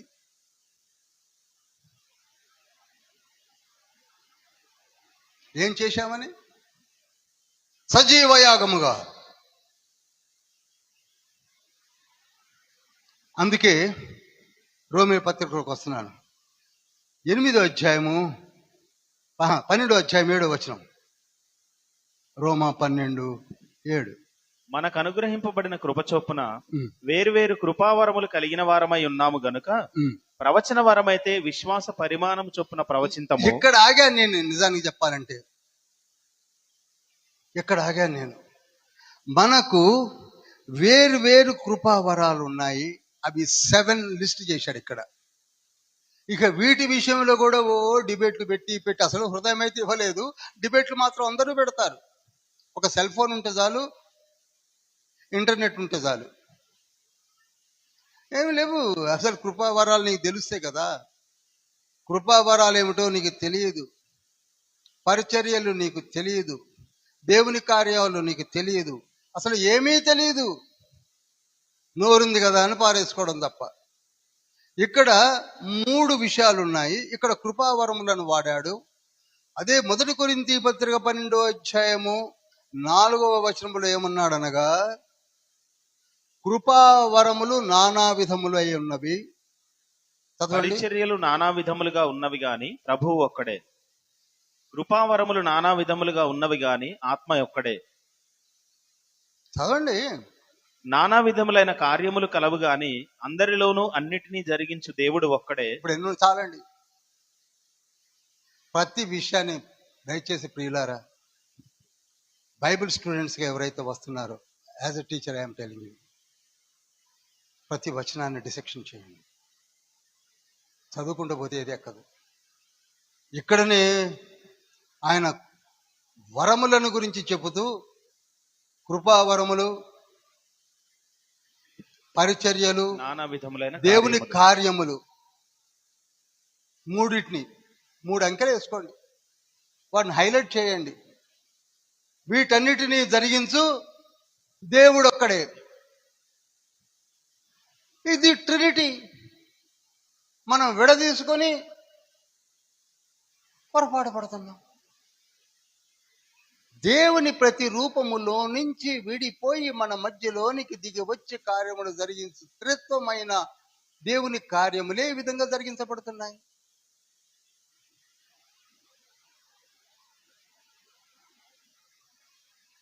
ఆత్మఫలం ఇచ్చేది ఆత్మ తండ్రి, ఆత్మవరములు ఇచ్చేది ఆత్మ తండ్రి, పరిచర్య వరాలను జరిగించేది క్రీస్తు యేసు అనుకుంటూ, ఇంకోటేదో అనుకుంటూ విడదీసుకొని మనము కన్ఫ్యూజ్ అవుతున్నాము.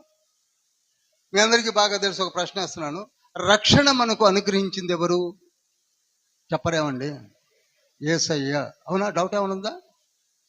All the way he came from the haven, రక్షణ ఇచ్చాడు. అందుకే యేసుక్రీస్తు నామమున అని ప్రార్థన చేస్తున్నాం. కానీ రక్షణని ఇచ్చినది ఎవరు? రికార్డ్ చేశాడు చూడండి. యూదా పత్రిక ఒకే ఒక అధ్యాయం ఉంటుంది, 24వ వచనము. తొట్టిల్లకుండా మిమ్మల్ని కాపాడుటకును. చూడండి, తొట్టిల్లకుండా మిమ్ములను కాపాడుటకును. ఆగుదాం. మారు మనసు పొందానని చెప్పుకుంటున్నావు కనుక ఆ పని చేయాలన్నా, ఈ పని చేయాలన్నా, ఆ పని చేయకూడదా, ఈ పని చేయకూడదా అని తొట్టిల్లుతూ ముందుకు సాగే నిన్ను కాపాడుటకును, తన మహిమ ఎదుట ఆనందముతో మిమ్మును నిర్దోషులుగా నిలవబెట్టుటకును. చూసారా? మిమ్ములను నిర్దోషులుగా నిలవబెట్టుటకును శక్తిగల మన రక్షకుడైన యేసయ్య అనుందా? అద్వితీయ దేవునికి. అది అద్వితీయ దేవుడు. You will be known about the Trinity there only. లేదండి అద్వితీయ దేవుడు అంటేనే యేసయ్య అని మీలో ఎవరు అనుకుంటే వెంటనే యేసయ్య గురించి ఎత్తుకుంటాడు. చూడండి, మన ప్రభు అయిన యేసుక్రీస్తు ద్వారా. అదిగో అది అద్వితీయ దేవుడే రక్షణ ఇచ్చాడు. ఎవరి ద్వారా అంటే యేసుక్రీస్తు ద్వారా. ఎవరు బలపరిచి నడిపిస్తున్నారు? పరిశుద్ధాత్ముని ద్వారా. ఇవి మనకు తెలియదు, ఇవి చదవము, పట్టించుకోము. ఆయనే అన్నిటికీ మూలాధారమైన వాడు. మనం అప్పుడు ఇక్కడ కూడా పాడమం, యుగ యుగములకు సజీవుడగుమా యేసునికిదే మా స్తోత్రగానము, తరతరములకు తండ్రి అయినా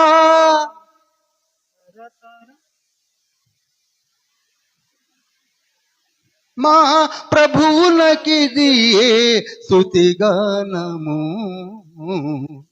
ఎవరు అనుకుంటున్నారు? ఆ తండ్రి. Split personality, triune god. మనం విడగొట్టుకొని రక్షణ అంటే యేసయ్యను ముద్ర కొట్టాం, వరాలంటే పరిశుద్ధాత్మను ముద్ర కొట్టాం, తండ్రి దేని కొట్టుకున్నాము తెలియదు, మనకే తెలియదు. 3 పొయ్యిలు పెట్టుకున్నాం. పర్వాలేదు, బైబిల్ చదవండి. తప్పేం లేదు. ఎందుకనగా మనం ఇంకా పరిపూర్ణతలోనికి ఎదగలేదు కనుక ఏమో లేదు, WAL అనాలనో లేకపోతే BAL అనాలనో లేకపోతే BIL అంటే సరిపోతుంది అనుకుంటే చదువుతున్నాం. Okay, no problem. నువ్వు ఎలా అనుకున్నా పర్వాలే, కానీ నిన్ను సక్రమమైన మార్గంలో తడిపించు.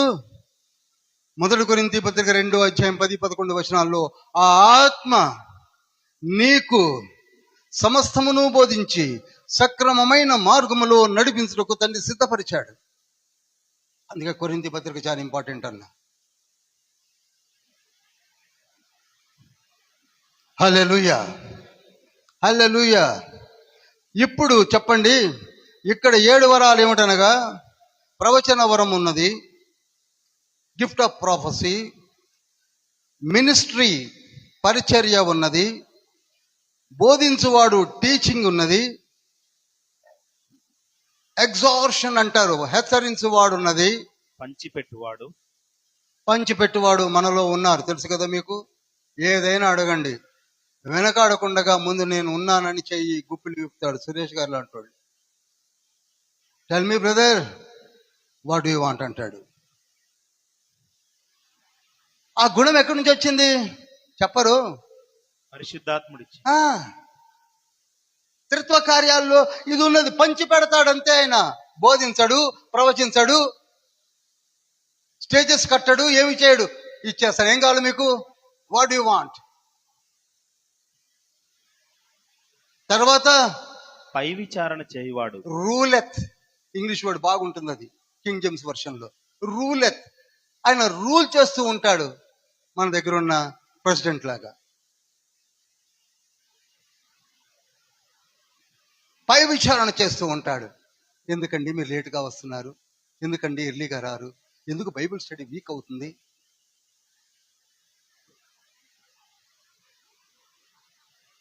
తర్వాత కరుణించువాడు, మెర్సీ, దేవుని యొక్క స్వభావము. మన మధ్యలో కూడా అటువంటి తలాంతులు కలిగిన వాళ్ళు ఉన్నారు కదా. నాకు జెర్మియా గారిని చూస్తే అదే, నేను వచ్చేసరికి పాట పాడుతున్నాడు చక్కటి కంఠముతో. బ్యూటిఫుల్ వర్క్మెన్షిప్ ఇచ్చాడు తండ్రి ఆయనకి.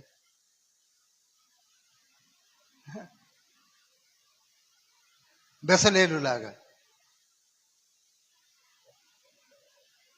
అహోలియాబు లాగా జ్ఞానాత్మ పూర్ణుడైన చూడండి. ఆయన ఎటువంటి స్టాండ్స్ చేసి పెట్టాడు. సియోను ప్రార్థనా మందిరాన్ని చూస్తే ఎవరండి అంటే ఈయన పేరే చెప్తున్నారు. నేను మాట చెప్తాను మీకు. బెసలేల్ని తండ్రి ఏర్పాటు చేసుకున్నప్పుడు ఊరు కుమారుడైనటువంటి మనముడైనటువంటి అని చెప్పుకుంటూ వస్తుంది లేఖనమే. ఆయన ఎవరో కాదు, ఆ బెసలేలు మంచి పని కలిగిన నిపుణత కలిగిన వాడు. అహరోను ఎక్కడ కూడా ఆయన్ని పెడతాడేంటి, నేనేం తక్కువ వాడినా, బంగారం తీసుకొని దూడనే చేశాను, నాకంటే తురుము కానా అని అన్నాడా? మనమైతే అంటాం. అది ఆయనకి ఇచ్చిన తలాంత్ అది. హల్లెలూయా. మన దగ్గర చక్కగా పాట పాడది అమ్మాయి. నేను పాడతానంటే మరి ఎవరు లేకుండా వెళ్ళిపోతారేమో. నీ తలాంతుని బట్టి నువ్వు చెయ్యి. ఏమంటే కోకిల పాడుతుందని కాకి పాడకూడదు, గుర్రం సకిలించిందని గాడిద సకిలించకూడదు.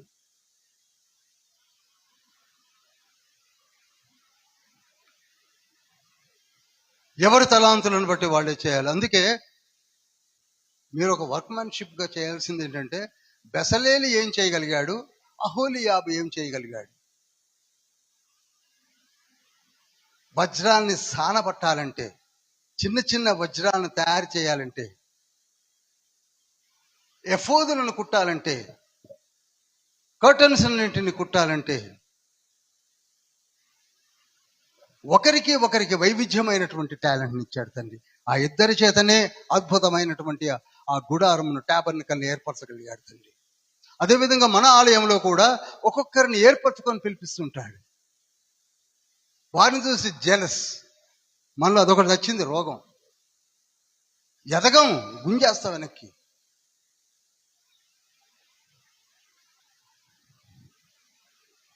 ఇక్కడ ఉన్న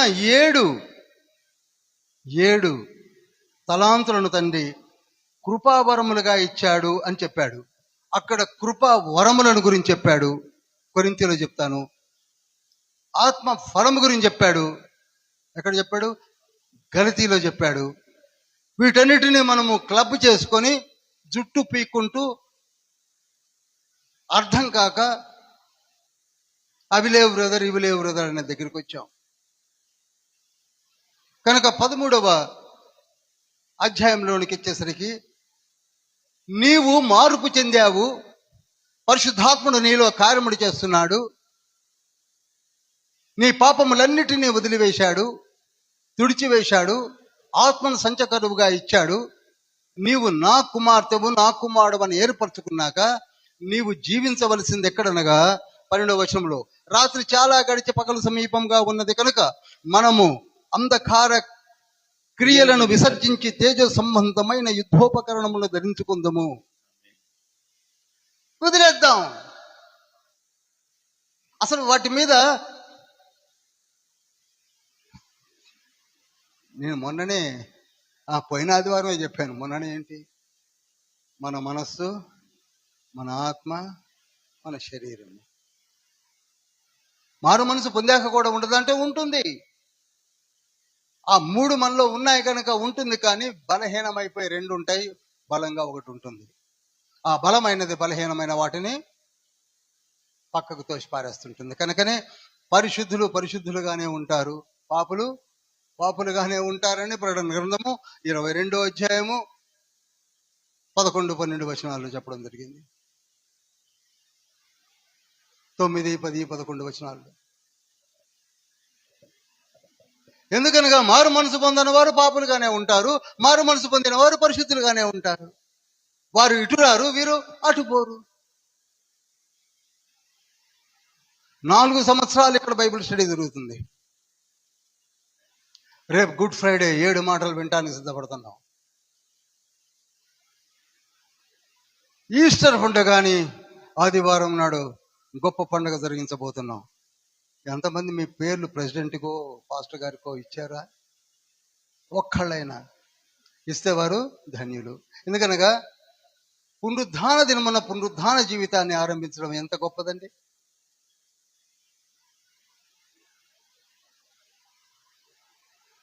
సంఘము 7 సంఘాలకు చెప్పిన ప్రతి మాటను జ్ఞాపకం ఉంచుకోండి. 7 సంఘములు సార్వత్రిక సంఘములే. కానీ మనసు కొంచెం ఎక్కడైతే మెత్తబడుతుందో ఆ మెత్తబడేదాన్ని ఎత్తిపట్టి చూపించాడు. అక్కడ పాపం చేస్తున్నట్టు కాదు, దాన్ని తీసేసుకోమంటున్నాడు. నీలో కూడా ఏదైనా తలంపు వస్తే దాన్ని పక్కకు వెరీ ఈజీ. ఎందుకనగా నీకు సపోర్ట్ ఉంది కదా. వెనక పిస్తోలు పెట్టుకుని ఇవ్వడం, దొంగ వచ్చి తిట్టడం అనుకుంటూ కూర్చుంటాడు, కనీసం తీసిన పట్టుకుంటాడు కదండి.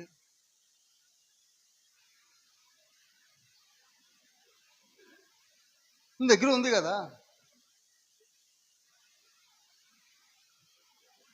మన పరిస్థితి అట్లా ఉంది. ఓహో, ఇక మన ప్రసంగాల్లో మా యుద్ధోపకరణములు.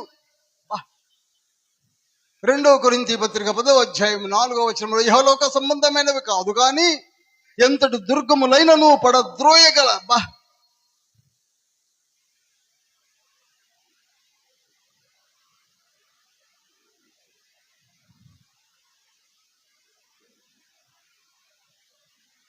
అందుకే నీవు మార్చబడ్డావు, నీకు పరిశుద్ధాత్మను అనుగ్రహించాడు, నీలో ఆత్మ ఫలం ఉన్నది, ఆత్మ వరములను ఆత్మ కృపావరములతో సంధించబోతున్నాడు. కనుక నీవు అల్లరితో కూడిన ఆటపాటల వైపు చూడకు. మత్తైనను, కామ విలాసమైనను, పోకిరి చేష్టలైనను, కలహమైనను, మత్సరమైనను లేక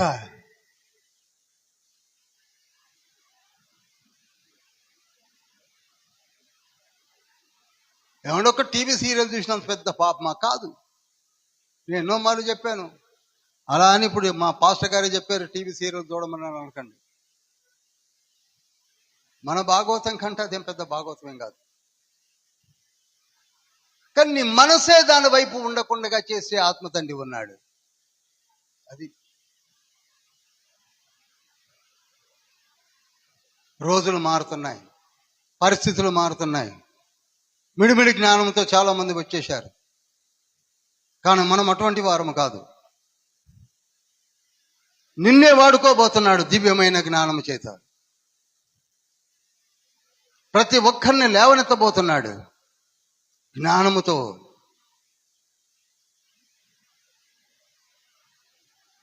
సౌలులాగా వాడబడబోతున్నారు మన మధ్యలో.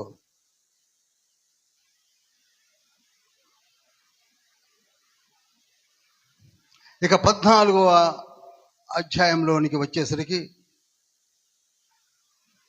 ఇక్కడ ఏమేమో చెప్పుకుంటున్నాము కానీ ఒక దినము వచ్చుతున్నది, ఆ దినమున ప్రతి మోకాలు నా ఎదుట వంగును, ప్రతి నాలుక దేవుని స్తుతించును అని ప్రభువు చెప్పుతున్నాడు. ఇది ఒక ప్రాఫెసీ. ఫిలిప్పీ పత్రిక 2వ అధ్యాయం 9 నుంచి 11 వచనాల్లో ఉన్నది. దాన్ని మళ్ళీ ఈయనే ఉటంకిస్తున్నాడు, ఈయనే అక్కడ ఉటంకిస్తున్నాడు.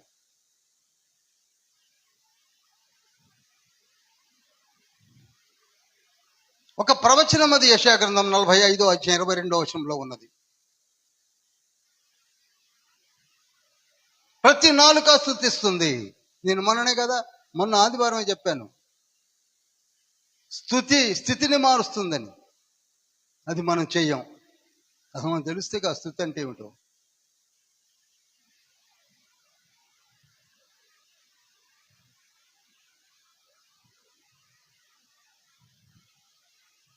పద్నాలుగో వచనం చూడండి. సహజముగా ఏది నిషిద్ధము కాదని నేను ప్రభు అయిన యేసునందు ఎరిగి రూఢిగా నమ్ముతున్నాను. అయితే ఏదైనాను నిషిద్ధమని ఎంచుకున్న వానికి అది నిషిద్ధమే. చాలా లోతైన మాటలండి. మీకు ఇంకా తండ్రి మీకు తెలియజేస్తాడు.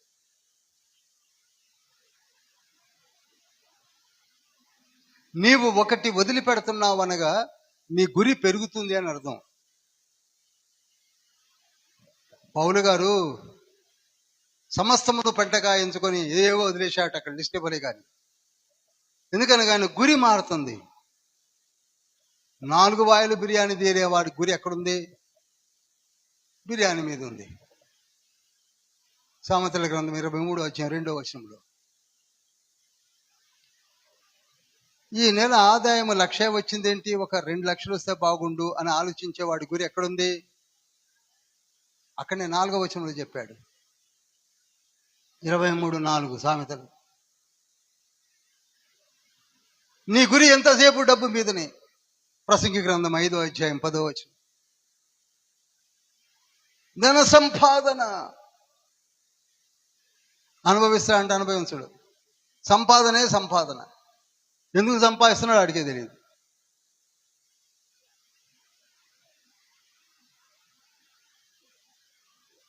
తన సంపాదనను చూసి తన కన్నులు తృప్తి పొందవట.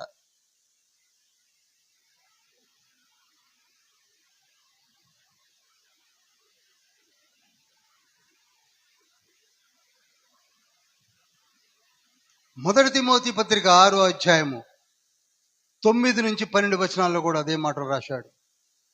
ధన సంపాదన కొరకే ఒకరినొకరు పొడుచుకొని తెచ్చారు. అంత జాయింట్ వ్యాపారాలే.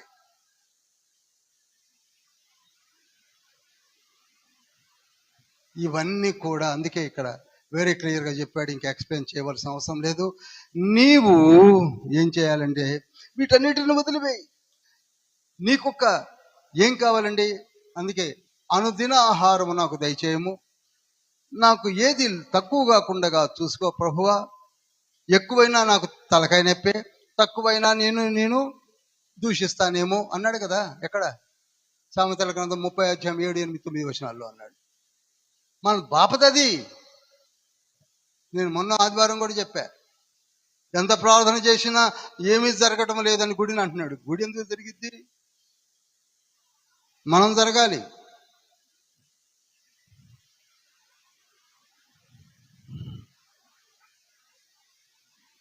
ఇక 20వ వచనం నాకు చాలా ఇష్టమైనది. భోజన నిమిత్తము దేవుని పని పాడు చేయకండి. బా, ఇప్పుడు దేవుని పని జరగాలంటే భోజనాలే కావాలంటున్నారు. భోజనాలు పెట్టండి, పెట్టలాడిపోతాయి సభలు.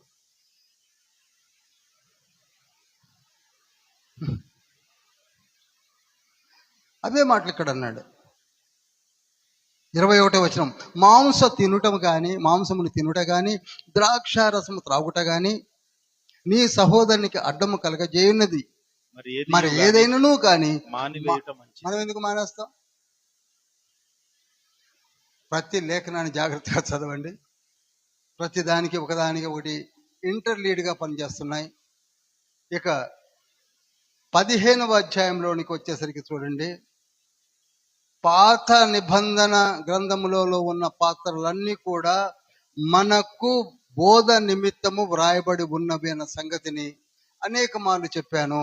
ఏ పాత్ర అయినా కానివ్వండి, ఇందాక నేను చెప్పాను కదా, యోసేపు కావచ్చు, దావీదు కావచ్చు, సంసోను కావచ్చు, ఎలీషా కావచ్చు, ఏలియా కావచ్చు, దెబోరా కావచ్చు, మిరియాము కావచ్చు, ఎవరైనా కావచ్చు, వాళ్ళలో ఉన్న ఆ పాత్రలో ఉన్న శ్రేష్టత నీకు బోధ కలిగిస్తే, నువ్వు నేర్చుకోగలిగితే, అసలు మనం పాత నిబంధన అక్కర్లేదని తిరుగుతున్నాం.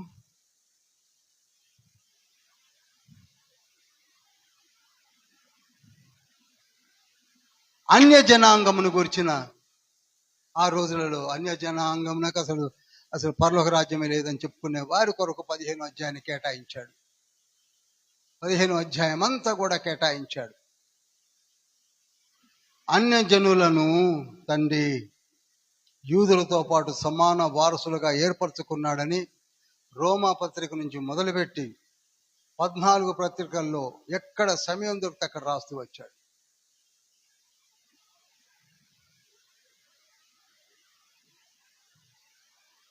చూడండి 10వ వచనము, అన్యజనులారా ఆయన ప్రజలతో సంతోషించుడు అనియు ఎక్కడన్నాడు? కీర్తన 96:3 అన్నాడు. సమస్త అన్యజనులారా 11వ వచనం, ప్రభువుని స్తుతించుడి, సకల ప్రజలు ఆయనను కొనియాడుదురుగాక. ఎక్కడన్నాడు? 117వ కీర్తన 2వ వచనంలో అన్నాడు. 12వ వచనము, మరియు యెషయా ఈలాగు సెలవిచ్చుచున్నాడు, యెషయాలో నుండి వేరు చిగురు అనగా అన్యజనులను ఏలుటకు లేచువాడు వచ్చును, ఆయన యందు అన్యజనులు నిరీక్షణ ఉంచుదురు. ఎక్కడన్నాడు? 11వ అధ్యాయం 1-10 వచనాలు అన్నాడు. అనగా ఈ 3 కొటేషన్స్ పౌలు ఇచ్చాడంటే ఆయన ఏమేమి చదివాడు? ఇప్పుడు చెప్పండి. కీర్తన చదివాడు, యెషయా గ్రంథాన్ని చదివాడు. ఆయన ఏ గ్రంథాన్ని చదవలేదు? 39 గ్రంథాన్ని చదివి చదివి చదివి చదివి రాస్తున్నాడు. ఆ రోజులలో బైబిల్ మన చేతిలో ఉన్నట్టుగా ఉందా? లేదు. యెషయా గ్రంథం కావాలంటే ఎక్కడ ఉంటుందో, కీర్తనలు కావాలంటే ఎక్కడ ఉంటుందో, సంకలనం చేసినటువంటి కీర్తనలు తీసుకొని అసలు రోజులో ఒక్క కీర్తన చదివి మూసేస్తేనే ఒక్క కీర్తన మనకు గుర్తుండదు కదా. ఆయన ఎంత గుర్తు పెట్టుకున్నాడు? ఇంటికి తీసుకెళ్ళి నేను పూర్తి కంఠస్థం చేసి తీసుకొచ్చేస్తానంటే ఎవరు ఒప్పుకుంటారా? ఎంత కష్టపడ్డాడు. అసలు మనలో ఈ రోమీలో రాసిన పత్రిక ఎంతమంది చదువుకొని వచ్చాడు? ఆ రవి గారు పెడుతుంటారు, చదువుకొని రండి, చదువుకొని రండి, చదువుకొని రండి.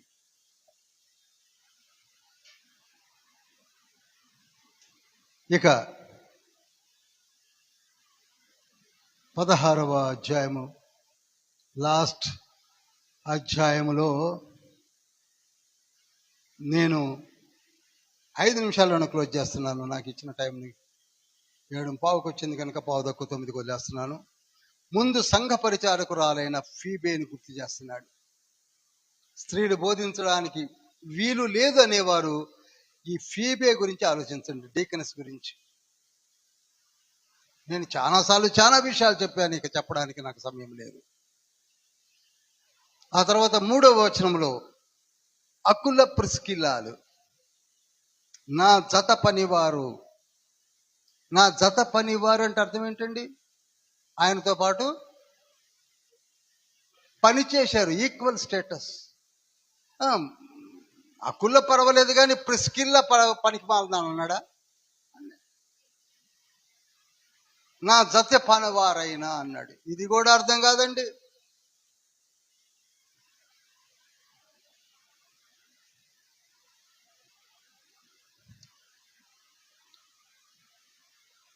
తర్వాత 7వ వచనంలో, నాకు బంధువులు నాతో పాటు ఖైదీలైనటువంటి ఆంద్రోనీకు జూనియాలు వందనములు.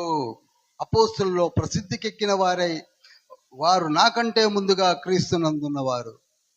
పౌలు కంటే ముందు అపోస్తులు యూనియా, ఆంద్రోనీకు. ఇది ఎవరికీ తెలియదు. నాకు తెలిసి 15 సంవత్సరాల నుంచి నా కంఠశోసగా చెప్తున్నాను కానీ ఎవరికి ఇంతవరకు ఎక్కటం కూడా లేదు. ఏదో లేదు బ్రదర్, లేదు బ్రదర్, లేదు బ్రదర్, ఏం లేదు బ్రదర్, ఏమి లేదు బ్రదర్. అరే చదవండి బ్రదర్, చదవండి బ్రదర్. నాకంటే ముందుగా వాళ్ళు, అసలు రోమా సంఘాన్ని కట్టిందే వీళ్ళు.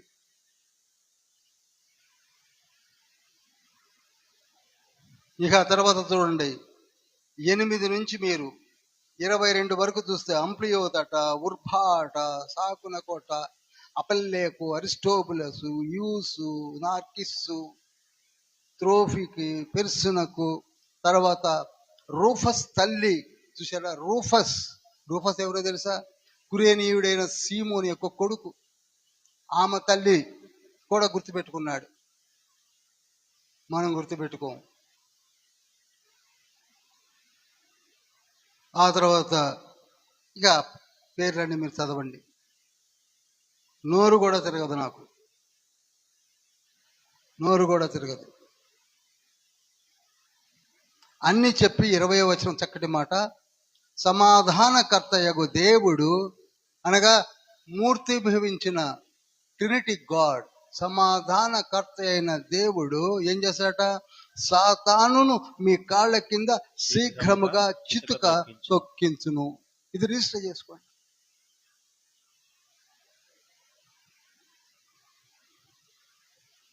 ఇక తర్వాత తిమోతికి, లూకియాకి, తర్వాత తెర్తయి, ఈ పత్రిక రాసిన తెర్తయి, తర్వాత ఎరస్తు కావచ్చు, క్వార్తు కావచ్చు, వీళ్ళందరికీ కూడా శుభములు చెప్పుతూ పత్రికను ముగిస్తాడు.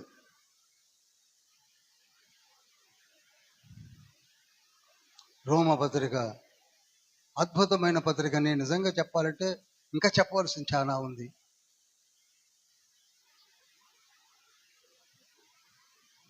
నేర్చుకోవలసింది కూడా చాలా ఉంది.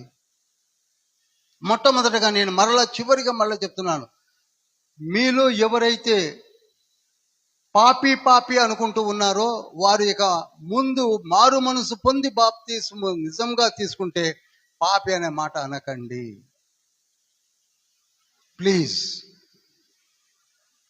అన్ని పొందినా నేను పాపిని అనుకున్నప్పుడు బైబిల్ చదవడం మానేయండి.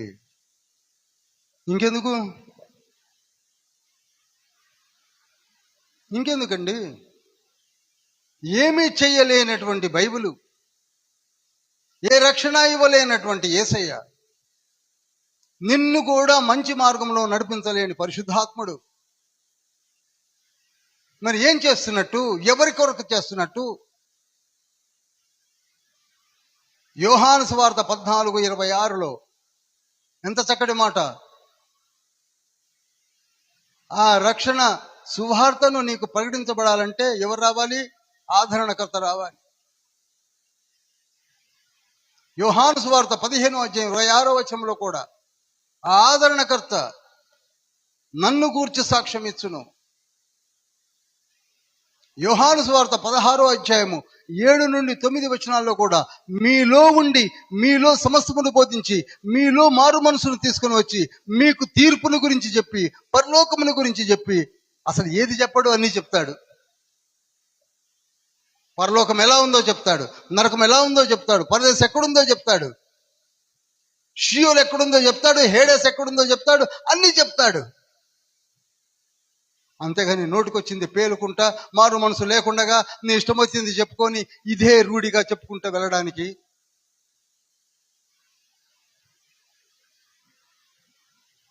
వద్దు.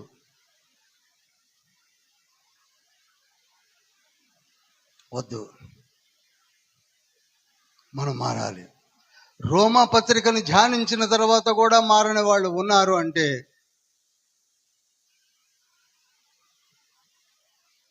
ఆలోచించండి. లేచి నిలబడదాం.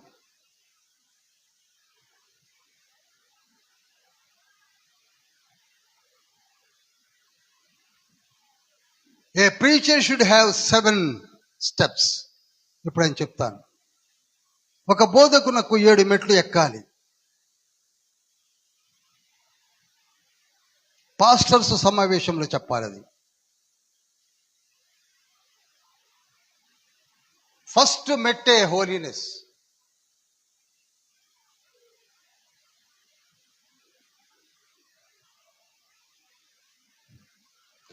సెకండ్ మెట్టు prayerful life.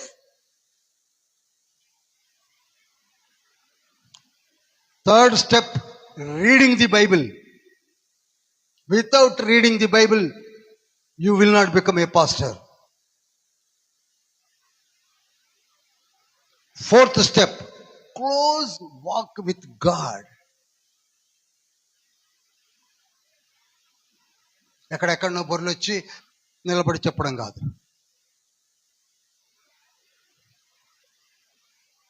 Fifth step, love and compassion.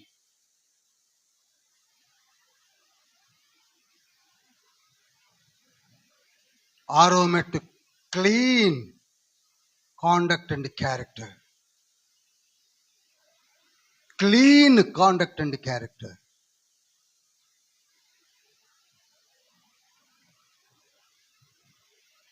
ఏడో మెట్టు ఎక్కాలంటే రివైవల్ని కోరుకుంటాడు. హల్లెలూయా. ఒక ఆత్మను రక్షించుకోవాలని. ఒడ్డు చేరిని ఎదుట పుడు రక్షక ఒక ఆత్మనైనా నేను సిగ్గుపడిపోదునా. రివైవల్ లేదు, రివైవల్ లేదు. నువ్వు రక్షించబడాలి, ఇంకొకరు రక్షించుకోవాల్సిన రివైవలే లేదా.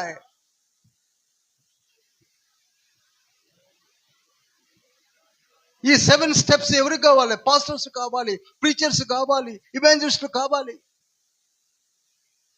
నిన్ను చూస్తేనే నేను కూడా అలా నడవాలి అని అభిప్రాయం కలగాలి. ఎంతకాలం అండి ఈ లైఫ్? చెప్పండి, ఎంతకాలం అండి ఇలా? ఎంతకాలం జీవిద్దామండి చెప్పండి? 2026 29th March, 27, 28, 29, 30. What is the fun of having life? దేనికి?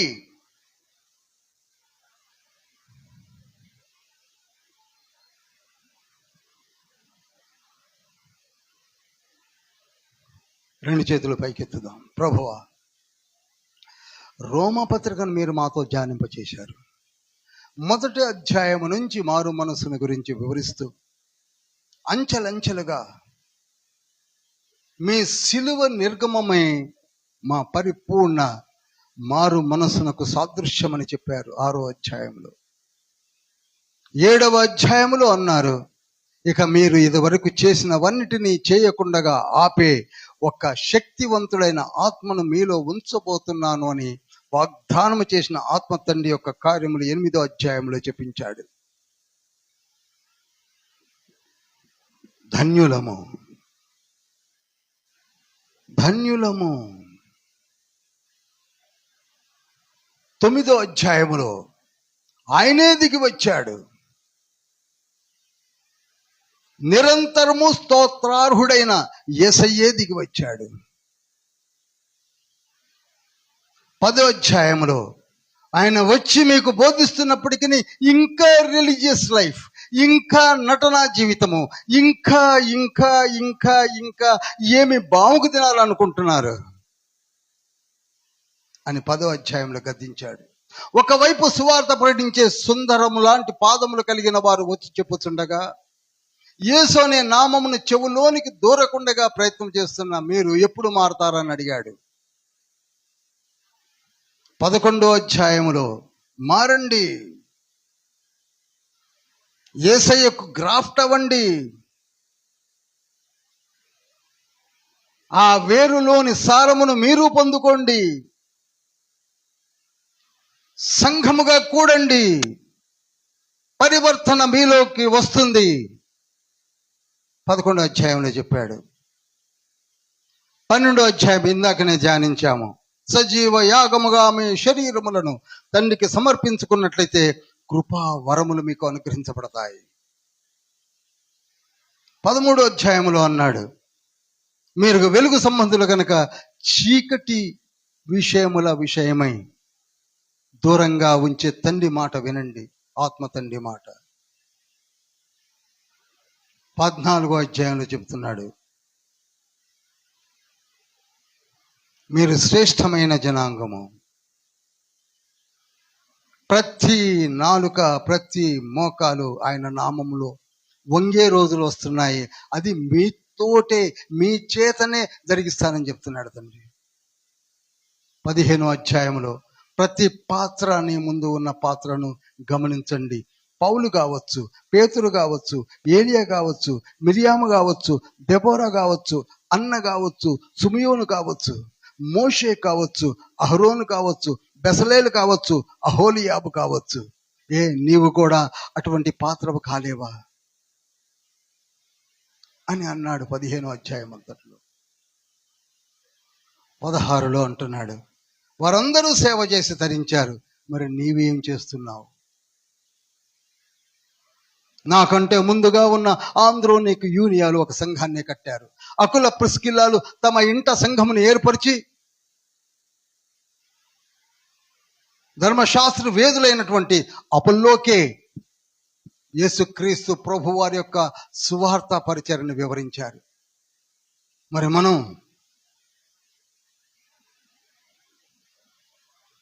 ఈ గుడ్ ఫ్రైడే అండ్ ఈస్టర్ దినాల్లో మారాలి. మారకపోతే పాత స్థితికి కొత్త స్థితికి తేడా ఏమిటి? 4 సంవత్సరాలు 4 గుడ్ ఫ్రైడేలు జరిగాయి, 4 ఈస్టర్లు జరిగాయి. ఇది 5వది జరగబోతుంది. మారాలండి. నీ స్థితి మారాలంటే, నీ పరిస్థితులు మారాలంటే నీవు మారాలి.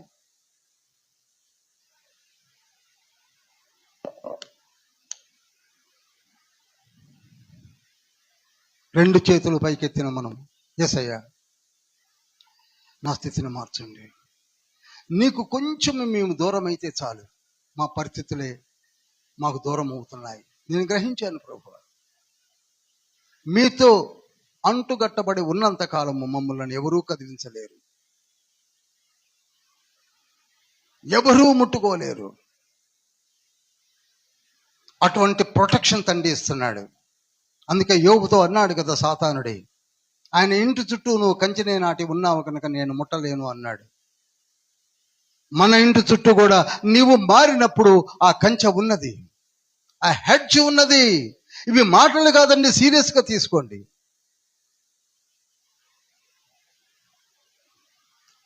నేను పాపిని అనకండి.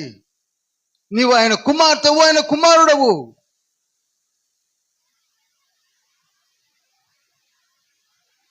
నాలో మీరు బాప్తిస్మము పొందారు. రోమీలు రాసిన పత్రిక 6వ అధ్యాయము 4 నుంచి 10 వచనాల్లో చెప్పాడు. కొలస్సీ పత్రిక 2వ అధ్యాయము 21వ వచనంలో చెప్పాడు. మొదటి పేతురు పత్రిక 3వ అధ్యాయము 21వ వచనంలో చెప్పాడు. హెబ్రీ పత్రిక 10వ అధ్యాయము 22వ వచనంలో చెప్పాడు. ప్రకటన గ్రంథము 22వ అధ్యాయము 14వ వచనంలో చెప్పాడు. ప్రకటన గ్రంథము 7వ అధ్యాయము 13, 14 వచనాల్లో చెప్పాడు. మీరందరూ నాలో మారు మనసు పొంది బాప్తిస్మం తీసుకున్నారు. మీ పేరు నేను ఎంత మాత్రము తుడిచివేయను, సాక్ష్యం చెప్తాను అన్నాడు. ఇవన్నీ ఎవరి కొరకు చెప్పాడు? నీ కొరకు, నా కొరకు కాదా? ఇంకా ఎందుకు భయపడుతున్నావు? మనకు ఉన్న ఆత్మ ఫలములెన్ని? 9. 10వ ఎక్కడి నుంచి వచ్చింది? పిరికితనము. ప్రేమ, సంతోషము, సమాధానము, దీర్ఘశాంతము, దయాళత్వము, మంచితనము, విశ్వాసము, ఆశా నిగ్రహము, సాత్వికము కాక పిరికి అనే తొన ఎక్కడి నుంచి వచ్చింది నీకు? అది ఆత్మఫలము కాదే. ఈ పిరికి తొన పెరికివేయండి.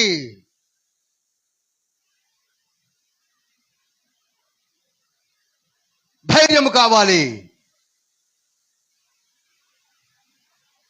అందుకే ప్రకటన గ్రంథం 21వ అధ్యాయం 8వ వచనంలో అన్నాడు, పిరికి వారు పరలోక రాజ్యమునకు వారసులు కానేరరు. ఎక్కడి నుంచి వస్తుంది పిరికితనము? ఆత్మ నీలో పని చేస్తున్నప్పటికీ నీ పక్కకు జరిపినప్పుడు, యేసయ్య మాతో మాట్లాడిన ప్రతి మాట విత్తింప చేయండి, ఫలింప చేయండి, అనేకులకు బోధించి ముందుగా మమ్మల్ని సిద్ధపరచండి. అందరూ అనండి, యేసయ్య మమ్మల్ని సిద్ధపరచండి. నేను నీ బిడ్డను, నేను నీ బిడ్డను, నీ కుమారుడను, నీ కుమార్తెను. పిరికితనము తీసివేయండి. ఆత్మ ఫలము నాలో ఫలింప చేయండి. ఆత్మ వరములు కూడా మాకు అనుగ్రహించండి. కృపా వరముల చేత సంధించండి. మాలో ఉన్న తలాంతులను ప్రజ్వరల చేయండి. మేము కూడా లేచి లేచి లేచి అనేక దివ్వలను వెలిగిస్తాము. సాక్షార్థమై నిలబడతాము. తీర్పు దినమున మీరు మమ్మలను చూసి బడా నమ్మకమైన మంచి దాసుడా అనే సర్టిఫికేషన్ పొందే వరకు నిద్రపోము. హల్లెలూయా, హల్లెలూయా, హల్లెలూయా, హల్లెలూయా, హల్లెలూయా, హల్లెలూయా. ముక్త కంఠముతో నీ హృదయంలో నుండి మాటలు పలికినట్లయితే నీవు ధన్యుడవు. ఇంకా ఎందుకు బేలతనము? ఇంకా ఎందుకు భయపడుతున్నావు?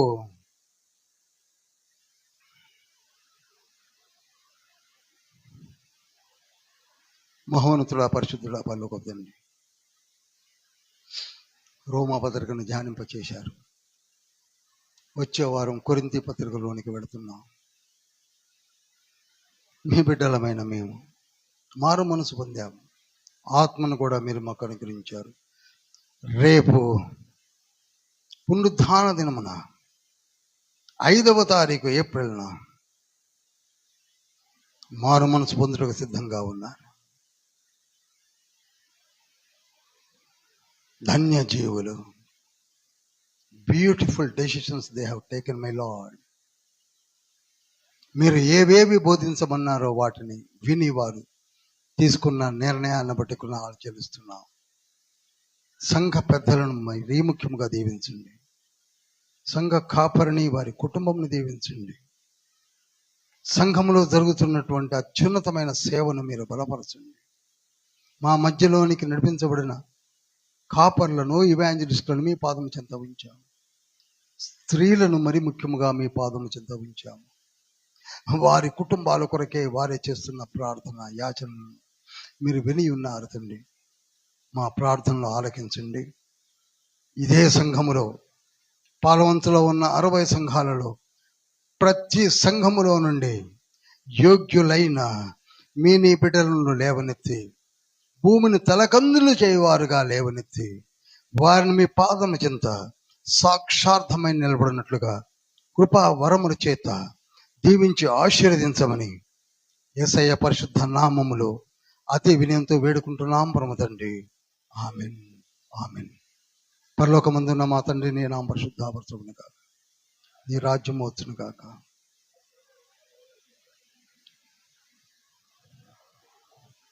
మా ఇళ్ళ అపరాధములు చేసిన వారిని మేము క్షమించున్న ప్రకారం మా అపరాధం క్షమించు.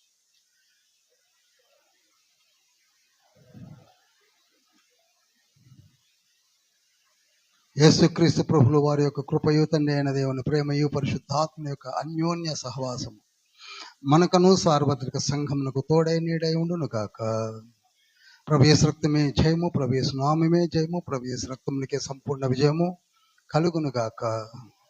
ఆమెన్.